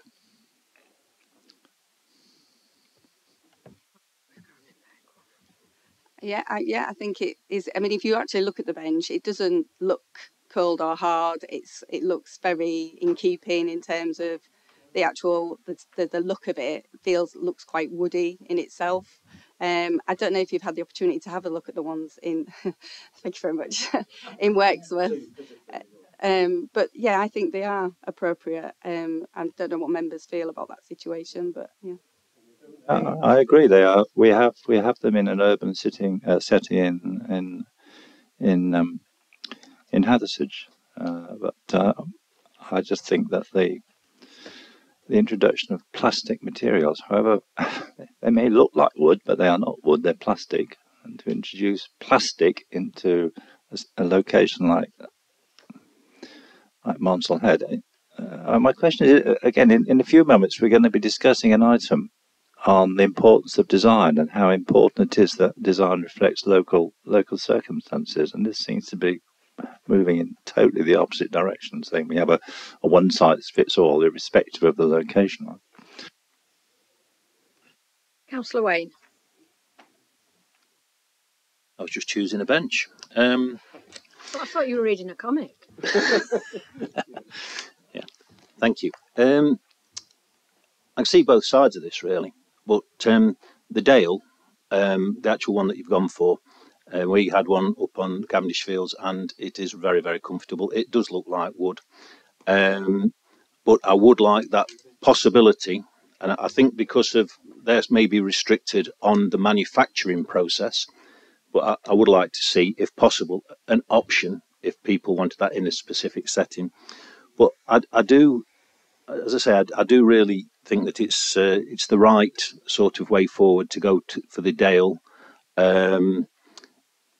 Is it that we're reluctant? I don't want to go too much into costs and things, but have they given an undertaking that if we have a specific model, it will be cheaper if we stick to that model? Or is it that, if we choose for another one, it'll be cheaper? Or is it an alternative? If it is more expensive, could we put more money, get more money from the person who wants it? That's one question. And the second question is, you mentioned about, and it's Councillor Burford who mentioned about seats in parks. It's good to have a bit of consistency, but I know this is about memorial seats, but will the seats in the park, as they deteriorate and degrade, will we be replacing them by the Dale? Because then we're getting consistency there, aren't we? Thank you. Thank you, Councillor. In terms of the procurement, we asked the companies to provide the bench that they would recommend with the pricing structure. So it wasn't something that we sort of bespoke to that. And then when they came forward, obviously price was a consideration, but in terms of the bench itself, it seemed quite, they'd obviously looked in our area and said this is quite consistent with what we already have. So it's not out of the question to look at alternatives, but it is about, the Bakewell's probably a prime example in some ways, that it's become more of a memorial recreational ground rather than just a recreational ground. So we just need to, we're just trying to balance those needs really. In terms of the benches, yeah, the intention would be to move towards those benches as our current stock depletes or becomes towards the end of its life. Thank you. Councillor Hughes. Thank you, Chair. This may be just a supplementary to the question that Councillor Wayne asked. The catalogue has a number of different options. One of them is called a trail bench, which would look quite nice, I think, near on Bonsall Head or on Pictor in Matlock or on Highton or somewhere like that. It's not got a back. It's considerably cheaper. It's half the price of the trail of the other one, the recommended bench. Would it be impossible to have two types of bench, one for more rural, more wilder location, and one for more park type locations? Yeah, I think it's one of those situations, isn't it, that if we gave the choice to the person who was purchasing the bench, and one wanted in Bonsall Head the Dale, and then another person wanted something different, it just then would look, I don't think it would be consistent. In terms of those styles of benches in other locations that might suit their needs, I think, again, I don't think it's out of the realms of possibility, but I don't know whether anyone would necessarily want to memorialise a bench in those locations. So it's never really come up before in terms of that. So that's why we've kind of gone with this style at this current period in time. But that's not to say in the future when we look at reviewing it, we can't introduce something else. Councillor Bull. Yes, thank you, Chair. Irrespective of what it is, but if you're saying we're going to go for plastic and you're looking on this 10-year and you've got this business about the agreement and after 10 years the contract's ended, and then you would ask the person, do they want to renew it or replace a bench? Well, if it's a memorial bench, those people have passed and we want remembering forever and a day, not just for 10 years. So I'm a bit concerned to the fact that we're charging such a lot of money for a bench to be put in place for only a 10-year period. And if you're saying it's going to be a plastic, which is more sustainable in the fact of being able to think, yes, it's plastic, which no, we don't really like the idea of, but why are we saying that, we're going to look for that agreement to be changed and paid for? And if that is the case, what's the cost going to be for that? Is it going to be exactly the same price as what it is now, or what it will be in 10 years' time with the increase in that? Because I just think we're we're going a long way. And I do think if they are memorial benches, whether they be in a cemetery or a park, and the biggest majority of these are seeming to be in places of memorial gardens and the likes, I just think we're a bit, when we're saying 10-year agreement, I'm just a bit, it should be lifetime as far as I'm concerned. That once that bench is there, it's there. But then you've got the issue of saying we've got a waiting list. We haven't got room for these benches at the moment. So if that's the case, what we're going to do, say, right, in 10 years' time, that one and that one, they've had 10 years there now, we'll shift that one because we're not going to remember that person anymore. We're going to put somebody else's there. And I don't think that's good either. So I'm just a bit sceptical about that in the 10-year lease. Sorry. Sorry, thank you, Councillor. No, in terms of the 10-year lease, that's a consistent approach across the country. It's never in perpetuity, because equally, like you've kind of just sort of said on the second part of your question, is once the bench is in, then no one else ever has an opportunity to be able to memorialise a person. We're always going to be limited on the number of benches we can install. So in terms of the renewal, this is one of the things that we will be looking at over the next few years, because like quite rightly it says it could last sort of 10, 20 years. We don't want to be replacing it with another plastic bench if it's still in very good condition. So the renewal would be slightly different, and it would just be to renew the ability to have the plaque on the existing bench, but the cost of that's still to be determined. So this is just about trying to move forward with the bench policies as it is, and being able to allow residents to be able to purchase a bench, which at the moment they can't, and then we can look at that at a later date in terms of what the cost would be just to renew the plaque rather than the bench. Does that help? Councillor Buttle. Oh, thank you. I'm not really completely comfortable about differentiating the grief-stricken by postcode.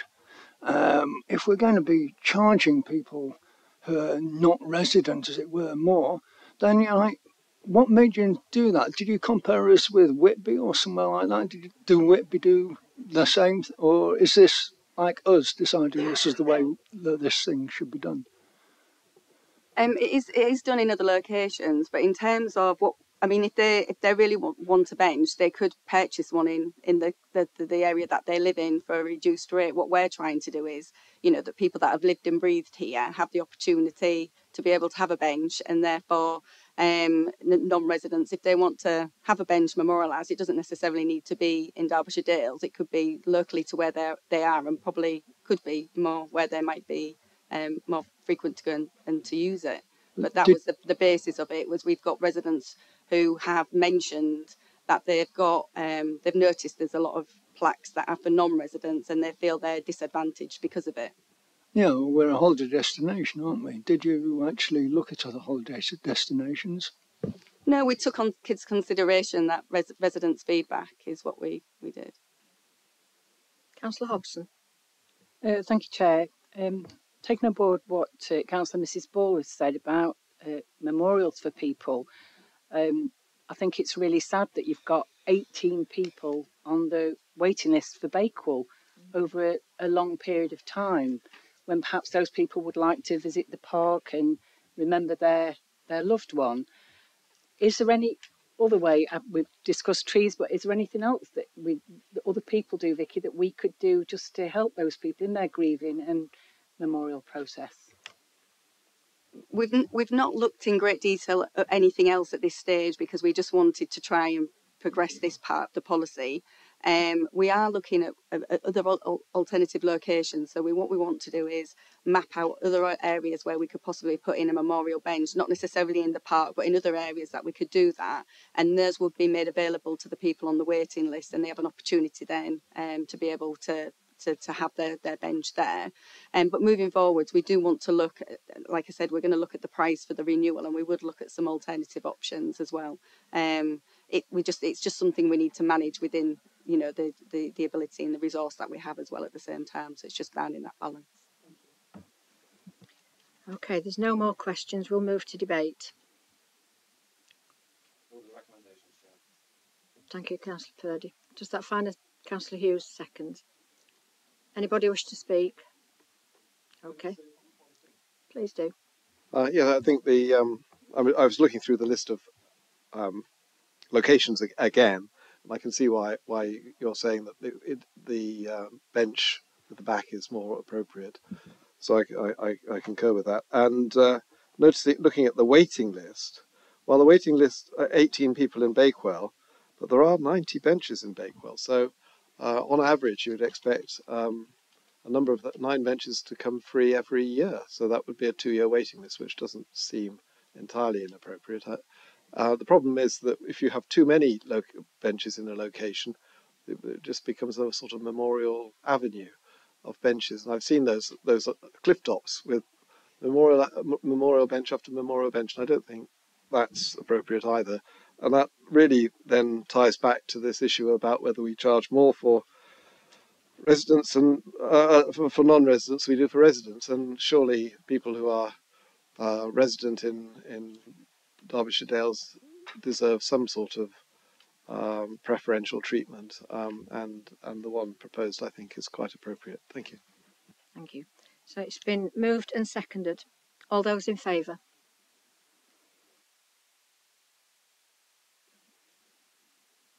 Against? Abstentions?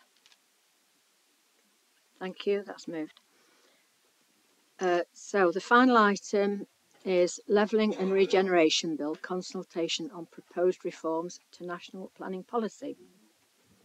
Yeah, thank you, Chair. This report sets out the current consultation that the government has got out on proposals to change the national planning policy approaches that it has. The consultation has essentially got 2 parts to it. Firstly, those proposed changes that the government wished to see brought into effect more or less immediately to the national planning policy framework. And if you read the report, it's indicating that it would like to see changes made to the NPPF this spring. The second part of the consultation sets out proposed changes that it sees wanting to be brought into effect effectively when the Levelling Up and Regeneration Bill has effectively got through the parliamentary process and become an act. And those then would require certain changes to be made to the NPPF to ensure that the two dovetail together. Members were lucky enough on Tuesday night, or some members were lucky enough on Tuesday night to come along and listen to a discussion and debate about this, so that we can sort of clarify 1 or 2 points at that particular session. I don't think I really need to go into the details report. The recommendations are that we make comments to the government within the time frame, but in terms of making comments, we're not necessarily looking to make those comments immediately. We're looking to enable, what we're saying is to members, you will have an opportunity up until the 24th of February to make your comments to me, and then those can then be included within the submissions we make to the government on or around about the 2nd of March. Thank you, Mark. Any questions, members? Councillor Ratcliffe. Thank you, Chair. I make an apology to Mike, first of all. I wasn't able to attend your Tuesday meeting, so I hope it went well. I think I gather there was a reasonable turnout for you. But I'm asking a rhetorical question in a sense, because I think as like a lot of members, I suspect, I've got misgivings about the whole strategy, as it were, contained within these amendments to the NPPF. This point about beautiful buildings and places, it's an absolute travesty of definition, if you like. I mean, who determines this? That's surely. I mean, we all know that planning is to some degree subjective, but this is taking it to an extreme. And surely the most important changes we should be encompassing now should be about good quality design to bring about decent and affordable accommodation for people with a sense of place and environment too. And indeed, I would have to mention too the very significant need for something there to encourage all councils of whatever shade of authority they might be to invest in retrofit and indeed renewable energy installations from the outset into new buildings. So it seems to me that there is something of a flaw contained within the heart of the MPF strategy as I read it. I take your points, and the points have been made by others, I understand, from our communities about numbers. And of course, that's something that you and your team, and indeed the local plan work group, have been engaged in about determining where the local plan should go in terms of numbers. And the constant question that has been cropping up is, to what degree are we accountable for housing within the Peak Park areas, and the very justifiable, I think, points and comments that come back to us about how the numbers that we envisage should not be burdensome to us because of the fact that the Peak Park have its own housing policies. So I think my rhetorical question to you is this something that at the end of the day that you felt obliged that you had to give strong comment to express the dissatisfaction, shall I say, of this council in terms of its preparations for a revised local plan? Maybe I'm putting you on the line there. Jerry, in responding to the consultation, and there's 58 questions at the back of the paper, which. Yeah, sorry, Councillor African. Yeah, in responding to the consultation and considering what is meant to be or what should be an appropriate response, what we've trying to do in terms of the responses, and again, there's 58 questions at the back, which is quite a sort of a significant number to answer. But in terms of the principle, what I've sort of tried to take is that what is the best approach we should be taking, what is the best response we should be giving to the government, to the points that they raise, in particularly in relation to the different aspects of it, and the debates and discussions that we've had in this chamber and through the local plan working group, and that's been the influence that has been on me in making those responses to this, and taking account of the experiences that we've had over the years in looking at the application of policy and the appeals and the determination of appeals that we've had. So all of those sorts of things have come to bear in the responses that I've prepared for you this evening. Councillor Purdy.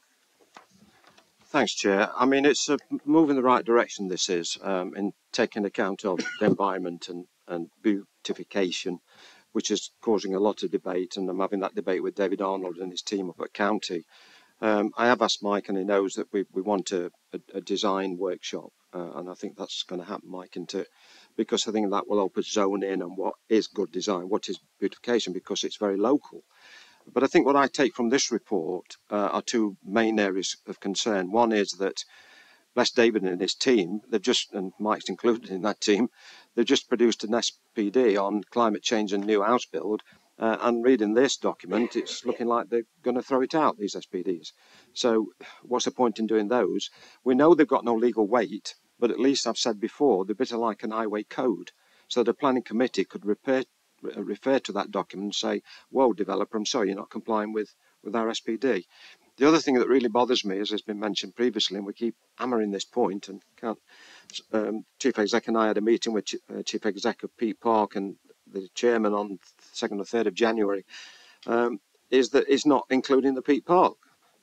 And that really stumps us in a way, because we need as much evidence and weight to add on to the Pete Park for them to take notice. So I would encourage Mike to put an email out to all members, because one of the recommendations here is to add additional comments from members. I'm sorry to say there's been a weak result lately from different areas of members responding, I have to say, and it's not fair to our officers. So we can just send a reminder email out, Mike. So I think it's very important that we get members' views on particularly those strong areas of what about the SPD? No, we want those in, or we want them making it into policy. We want them having weight. And also we need to hammer the point about the Pete Park. We really need to keep hammering that point. Councillor O'Brien. Yeah, thank you, Chair. I too apologise that I couldn't get on Tuesday. I'm afraid my chest was even worse then than it is this evening. I actually worked for 10 years with the government's chief planner, who's I think is responsible for much of the content of this proposal, and I can see her commitment to good design shining through here, so I do welcome that. But Mike, I want to ask you a few questions. The first is on what this is looking at. The question is what else could be included. Question 53. What other issues perhaps we should draw attention to in the consultation? The first is around the notion of building codes, which is a way of defining what beautiful means. Now, I support that, but I think we're very, very naive if we think by including something in the NPPF requiring building codes for each local authority, and you can't have a building code for the whole local authority because places are different, and the essence of a building code is it distinguishes between the characteristics of one settlement or one part of a settlement. So the idea that you have one code covering the whole district, I think, is a non-starter. But preparing building codes is an entirely different level of expertise from a traditional town planner. It's very much a urban design architectural discipline, and I don't think there's a local authority in the country that has the resources to do that. So it's one thing for government to say this is what we want to do, but I think if that's what the government expects local authorities to do, then it has to provide the resources to enable them to do that. And I think we should make the point very strongly that raising an expectation about good design can only happen if the government makes resources available for local authorities to do that. So that's the point I would urge you to make very strongly. The second division, I think, is something which we touched on quite regularly at the council here, and that is the issue in many of our villages, and it's not just in the Peak Park, it's I think throughout the district. This is the way in which slowly but inexorably many of our villages are becoming increasingly dominated by second homes or holiday homes, and there is an opportunity here for us to demand that the government recognises that and effectively introduces a new use class for holiday homes in particular, so that they are no longer classed as residential use, C3, but effectively they are businesses. Running a holiday home is a business. It's no longer a residential classification. It should be a business classification. So I think there's no point in us continuing to bemoan what's happening in our villages about the increasing preponderance of holiday homes, if at the same time, when we have an opportunity to make representations to government to do something about it through a change in the planning framework, we don't do that. So I would strongly advocate that we add that as an omission in the proposals. My third question, Mike, is around why you feel that we should ask the government to dilute their emphasis on first homes. I ask this because we were gently criticised in the peer review for having a very narrow view on our affordable housing policy, with not looking at the broader needs of our population, of our residents who aspire to buy homes but can't afford to, and simply making while social rented housing important, so is a provision to enable younger working families to be able to afford to buy their homes. So that's something I've always supported, albeit being a conservative policy. And I'm disappointed that you feel we need to suggest that is diluted. So I'm interested in why you're doing that. And my last question is on your proposed response to question 56. And this is about a real genuine issue, which I think the government is quite right to raise, is we have a situation where young women and girls in particular do feel threatened in certain types of public place. And I think the government is quite rightly suggesting that this should be an area where planning does pay particular attention to through its policies, and it's highlighted lighting as one, where you appear to be suggesting that should be not a priority, and that we should treat all people the same. Now, I understand why you're saying in one way why all people should be treated the same, but we do have a genuine issue, and it's not just in the inner cities, it's in our towns and villages too, where young women, young girls do feel threatened when they go out alone in the evening. So I'm a little bit surprised that you feel that's an inappropriate suggestion. So perhaps you could explain why.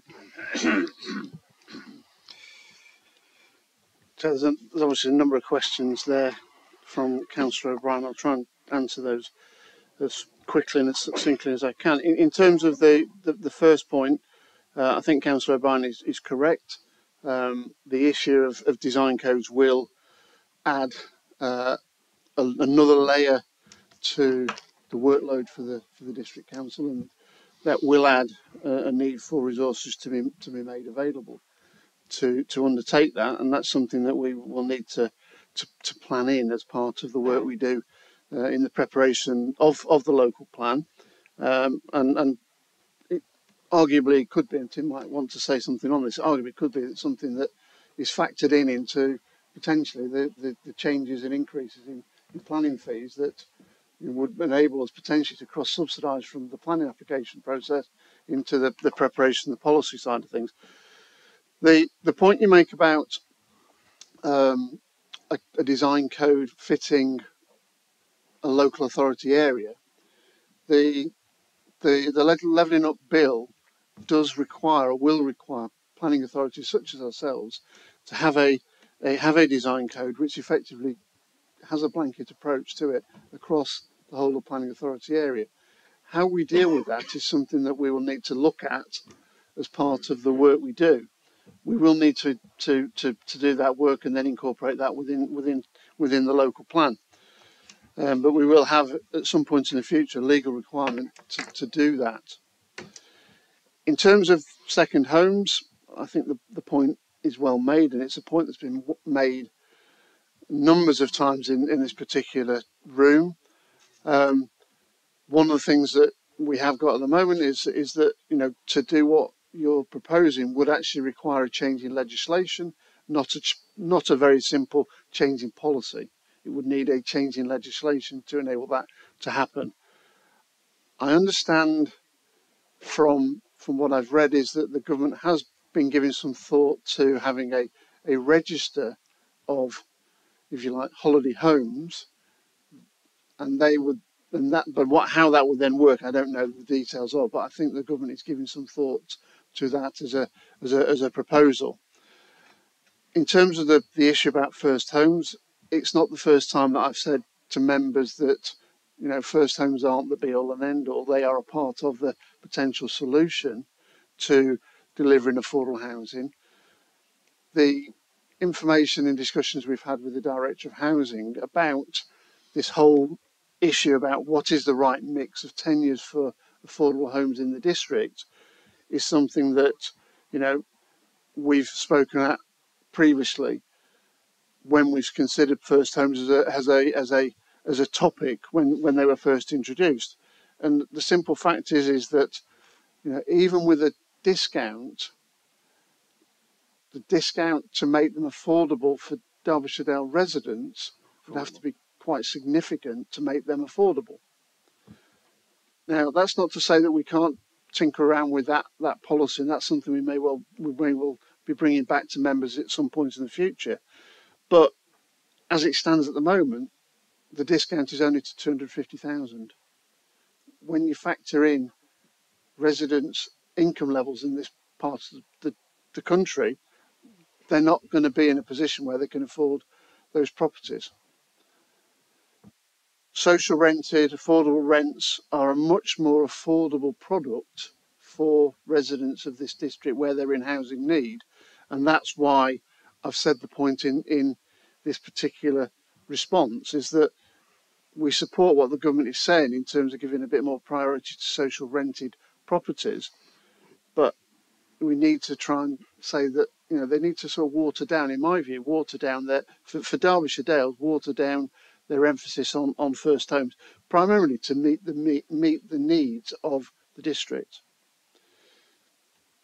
In terms of the issue about health and safety, I accept that, you know, there are going to be, you know, areas in urban areas, in cities, towns and villages where, you know, women and girls do feel a little bit more vulnerable. But I think what we should be aspiring to as an authority, and maybe I've not articulated it, and maybe by the time I got to question 56 I was getting a bit wary in terms of responding to it, but I think the issue is what we should be aspiring to is places which allow the opportunity for people to value the spaces that they have, and that they are safe, not just for women and children and what have you, but also for everybody, so that they're not, they have the right level of,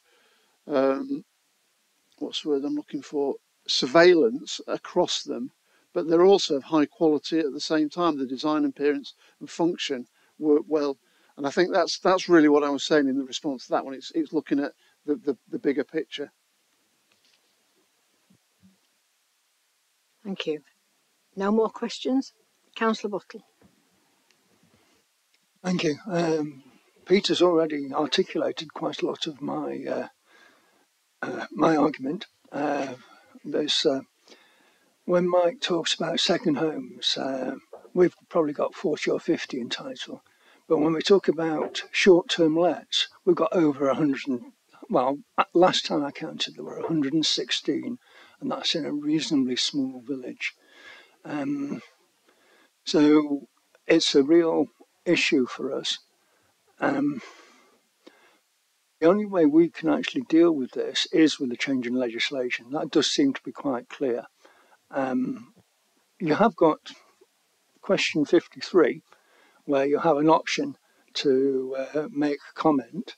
And we do have on page 141, ensuring the vitality of town centres. Now, they're talking about proposing an approach for outer centre development in the light of used class orders. Now, if we could stretch that a little so we can move the used class orders to things like holiday cottages and short-term lets and Airbnb, and we can also stretch it down to title, which is, after all, a town since 1254 when it was incorporated. So, you know, like, it's absolutely a town, even though it's nowadays a village. I think we could add a little bit of a comment there. And if you could, if we could do something about use class, we could do something about asking that they approach this with some sort of flexibility, with the option to allow our planning officers and our planning committee to make choices about the maximum or minimum number of holiday cottages that are allowable in a village, then I'd find that really helpful. So I'm not sure if there's a question. I think the question might be, can we put that into question 53?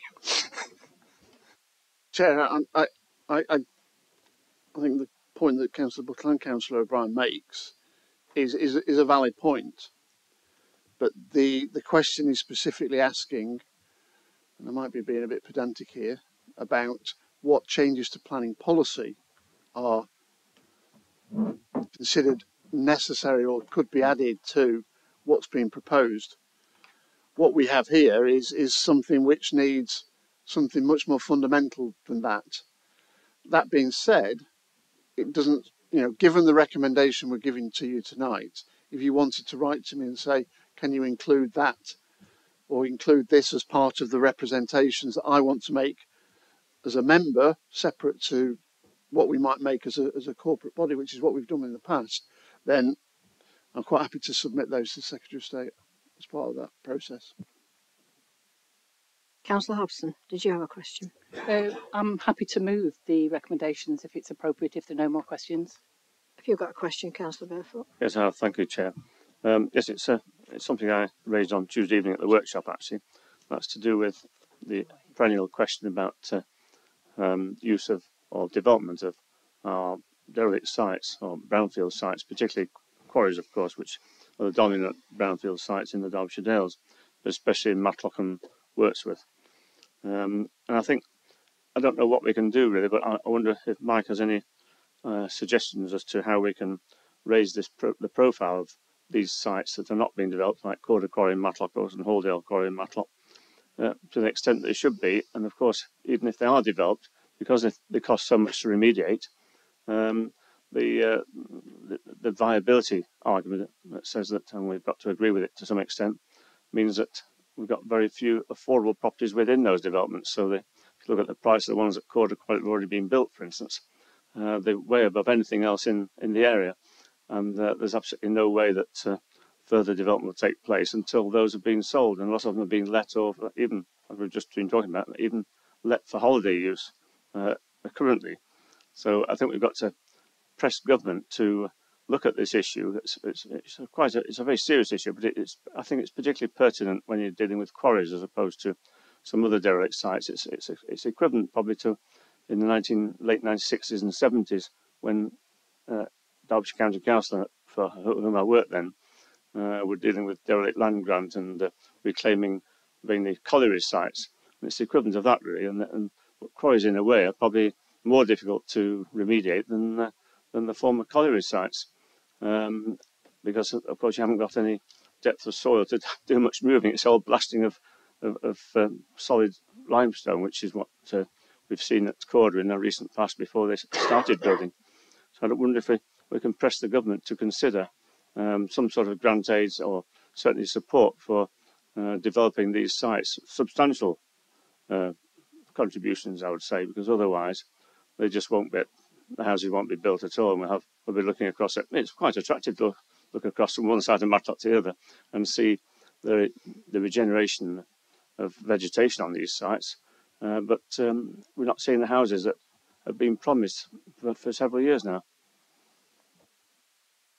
Chair, I think Councillor Burfoot makes a very valid point in terms of, the costs associated with bringing forward some of these, brownfield sites, and one of the things that we say within the response to this particular consultation in terms of our recommendations is that there's two aspects to it. One is what's the government saying around brownfield sites? Is it specifically saying brownfield sites should come before greenfield sites? If so, it needs to make it much clearer what it's saying within the guidance. And the second bit, in terms of our response, is that we acknowledge that there are, in some instances, there are grant regimes around and available. Unfortunately, they're only available to local authority sites, and in Derbyshire Dales, those sites that we have are privately owned. There are mechanisms that are available to the developers, generally through sort of loans through Homes England, and we have in the past we've tried to point those to the developers, point those out to developers. Unfortunately, in some instances, those developers have decided they don't want to pursue that for their own reason. So what we're saying within this consultation is that the government needs to look at how local authorities can potentially access funding to enable it to open up those sites where development hasn't taken place and needs to take place because there is an important part of meeting the district's supply. Councillor Wayne, is yours a question? Thank you. It is a question, but I'd just like to say, Mr. Hayes, thank you very much for that event on Tuesday. It was very helpful. And thanks for taking the time to enlighten us all. In that, we did talk about carbon assessments, which is mentioned. You mentioned at the time that possibly it's something that you weren't fully aware of or couldn't answer, but I do feel that it's important that we know as a council whether it does involve the opening of land that's, carbon is sequestrated on land, if that's part of the carbon assessment. And I'd just like a reassurance on that. The second thing is in relation to part of the MPPF, and I'm not sure whether we can comment on this, but we've had some serious issues in Matlock in relation to sustained urban development systems. And you will be aware that Wales have got a different process to us. And I think it might be Schedule 3 of the Water Act. I'm not 100% certain about this. But at the end of the day, it's left to the people who reside on these sites, after the developers trotted off down the road, it's left to the it's left to the residents to deal with any issues, which I think is wholly unacceptable. And could we stress our desire for the government to adopt the Schedule 3, which will give a more intrusive and also realistic assessment of the SUDs. So if we could do that, please. And the final thing, it's reassuring to hear Councillor Purdy on his comments on the Peak Park, because it is a serious issue that does impact negatively on our housing numbers, or it should, but it doesn't. Thank you.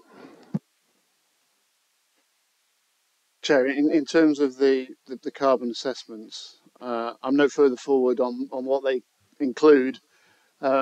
Since Tuesday night, the government hasn't published anything to enable me to answer that particular question, but clearly as the government develops its thinking and as it develops its guidance on that, members will become aware of that through the work we do through the local plan process and also through the determination of planning applications as well.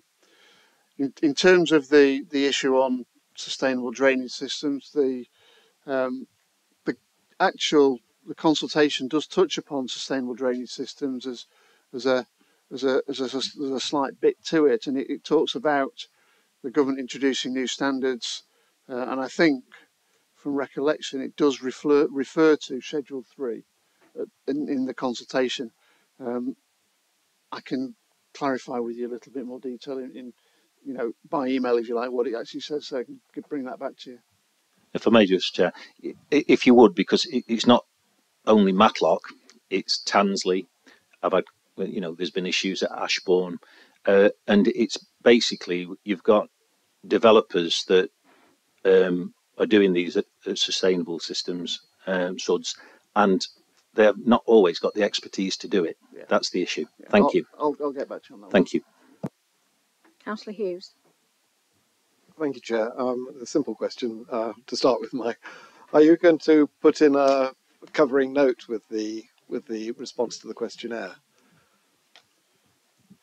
Yes, it will be probably a fairly generic response. Yeah, A fairly generic sort of covering note that says, committee have considered this and there are X, Y and Z number of additional responses from members that go alongside that. All right, because I was thinking the highlighted areas in your report would make an excellent, would be the basis for an excellent summary of what you say in the actual report. Normally I would include a copy of the report as well. Yeah, so, then I think a number of issues have been raised tonight that go beyond the NPPF and the changes to the NPPF, but are nevertheless perhaps important to committee members and probably also all councillors here.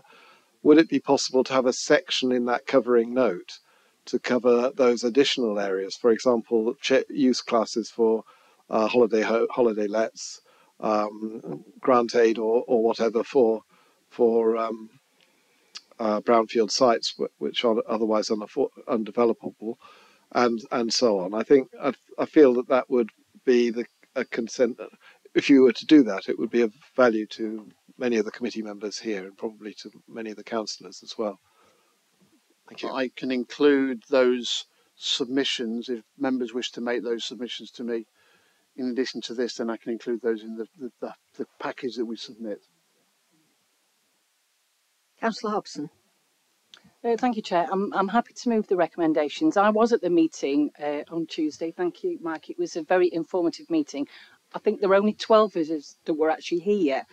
And whilst I would encourage everyone to read it fully and make any comments to Mike for him to submit, and it was good to have round the table participation, I was disappointed that there was no opportunity for some hybrid participation, because certainly some members of our group would have liked to have participated on a video link, or even to provide that video footage of the meeting to other members that weren't present, or even to publicise that more widely as part of our open government and our climate change. Not everybody traipsing into Matlock all the time, but I'm happy to move the recommendations. Thank you. Thank you, Councillor Hobson. Does that find a seconder?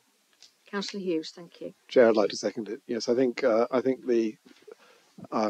it's a huge piece of work and one well executed, and I think it needs a lot further input from myself if I can make it at a later date. Councillor O'Brien. Chair, I'm going to be a little bit pedantic here. I support the tenor of what or the content of what's being proposed here, but I'm just concerned that the additional points that have been raised by many colleagues around the table are going to be put as additional comments by members rather than endorsed by this committee and the council. Certainly on the issue of short-term lets, holiday lets, second homes, I think this is an issue which is not shared just by 3 or 4 individuals sitting around the table.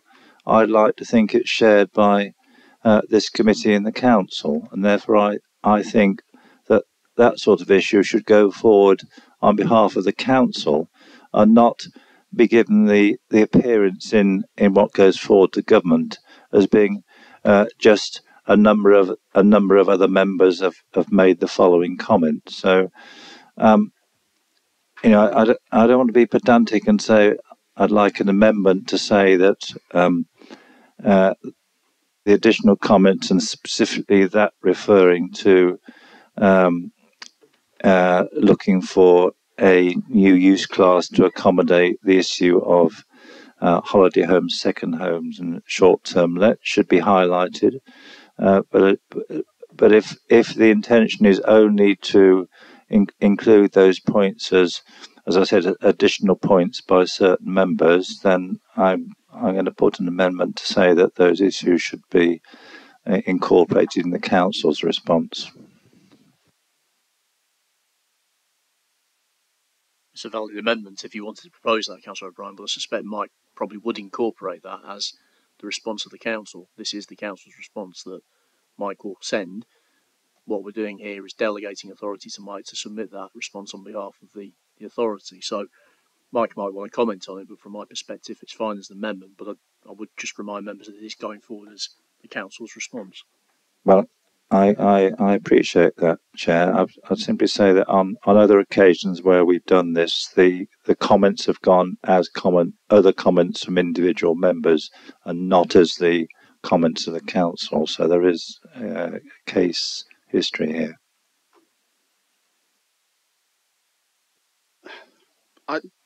Chair, the comments that have been made tonight, I consider are valid comments. They are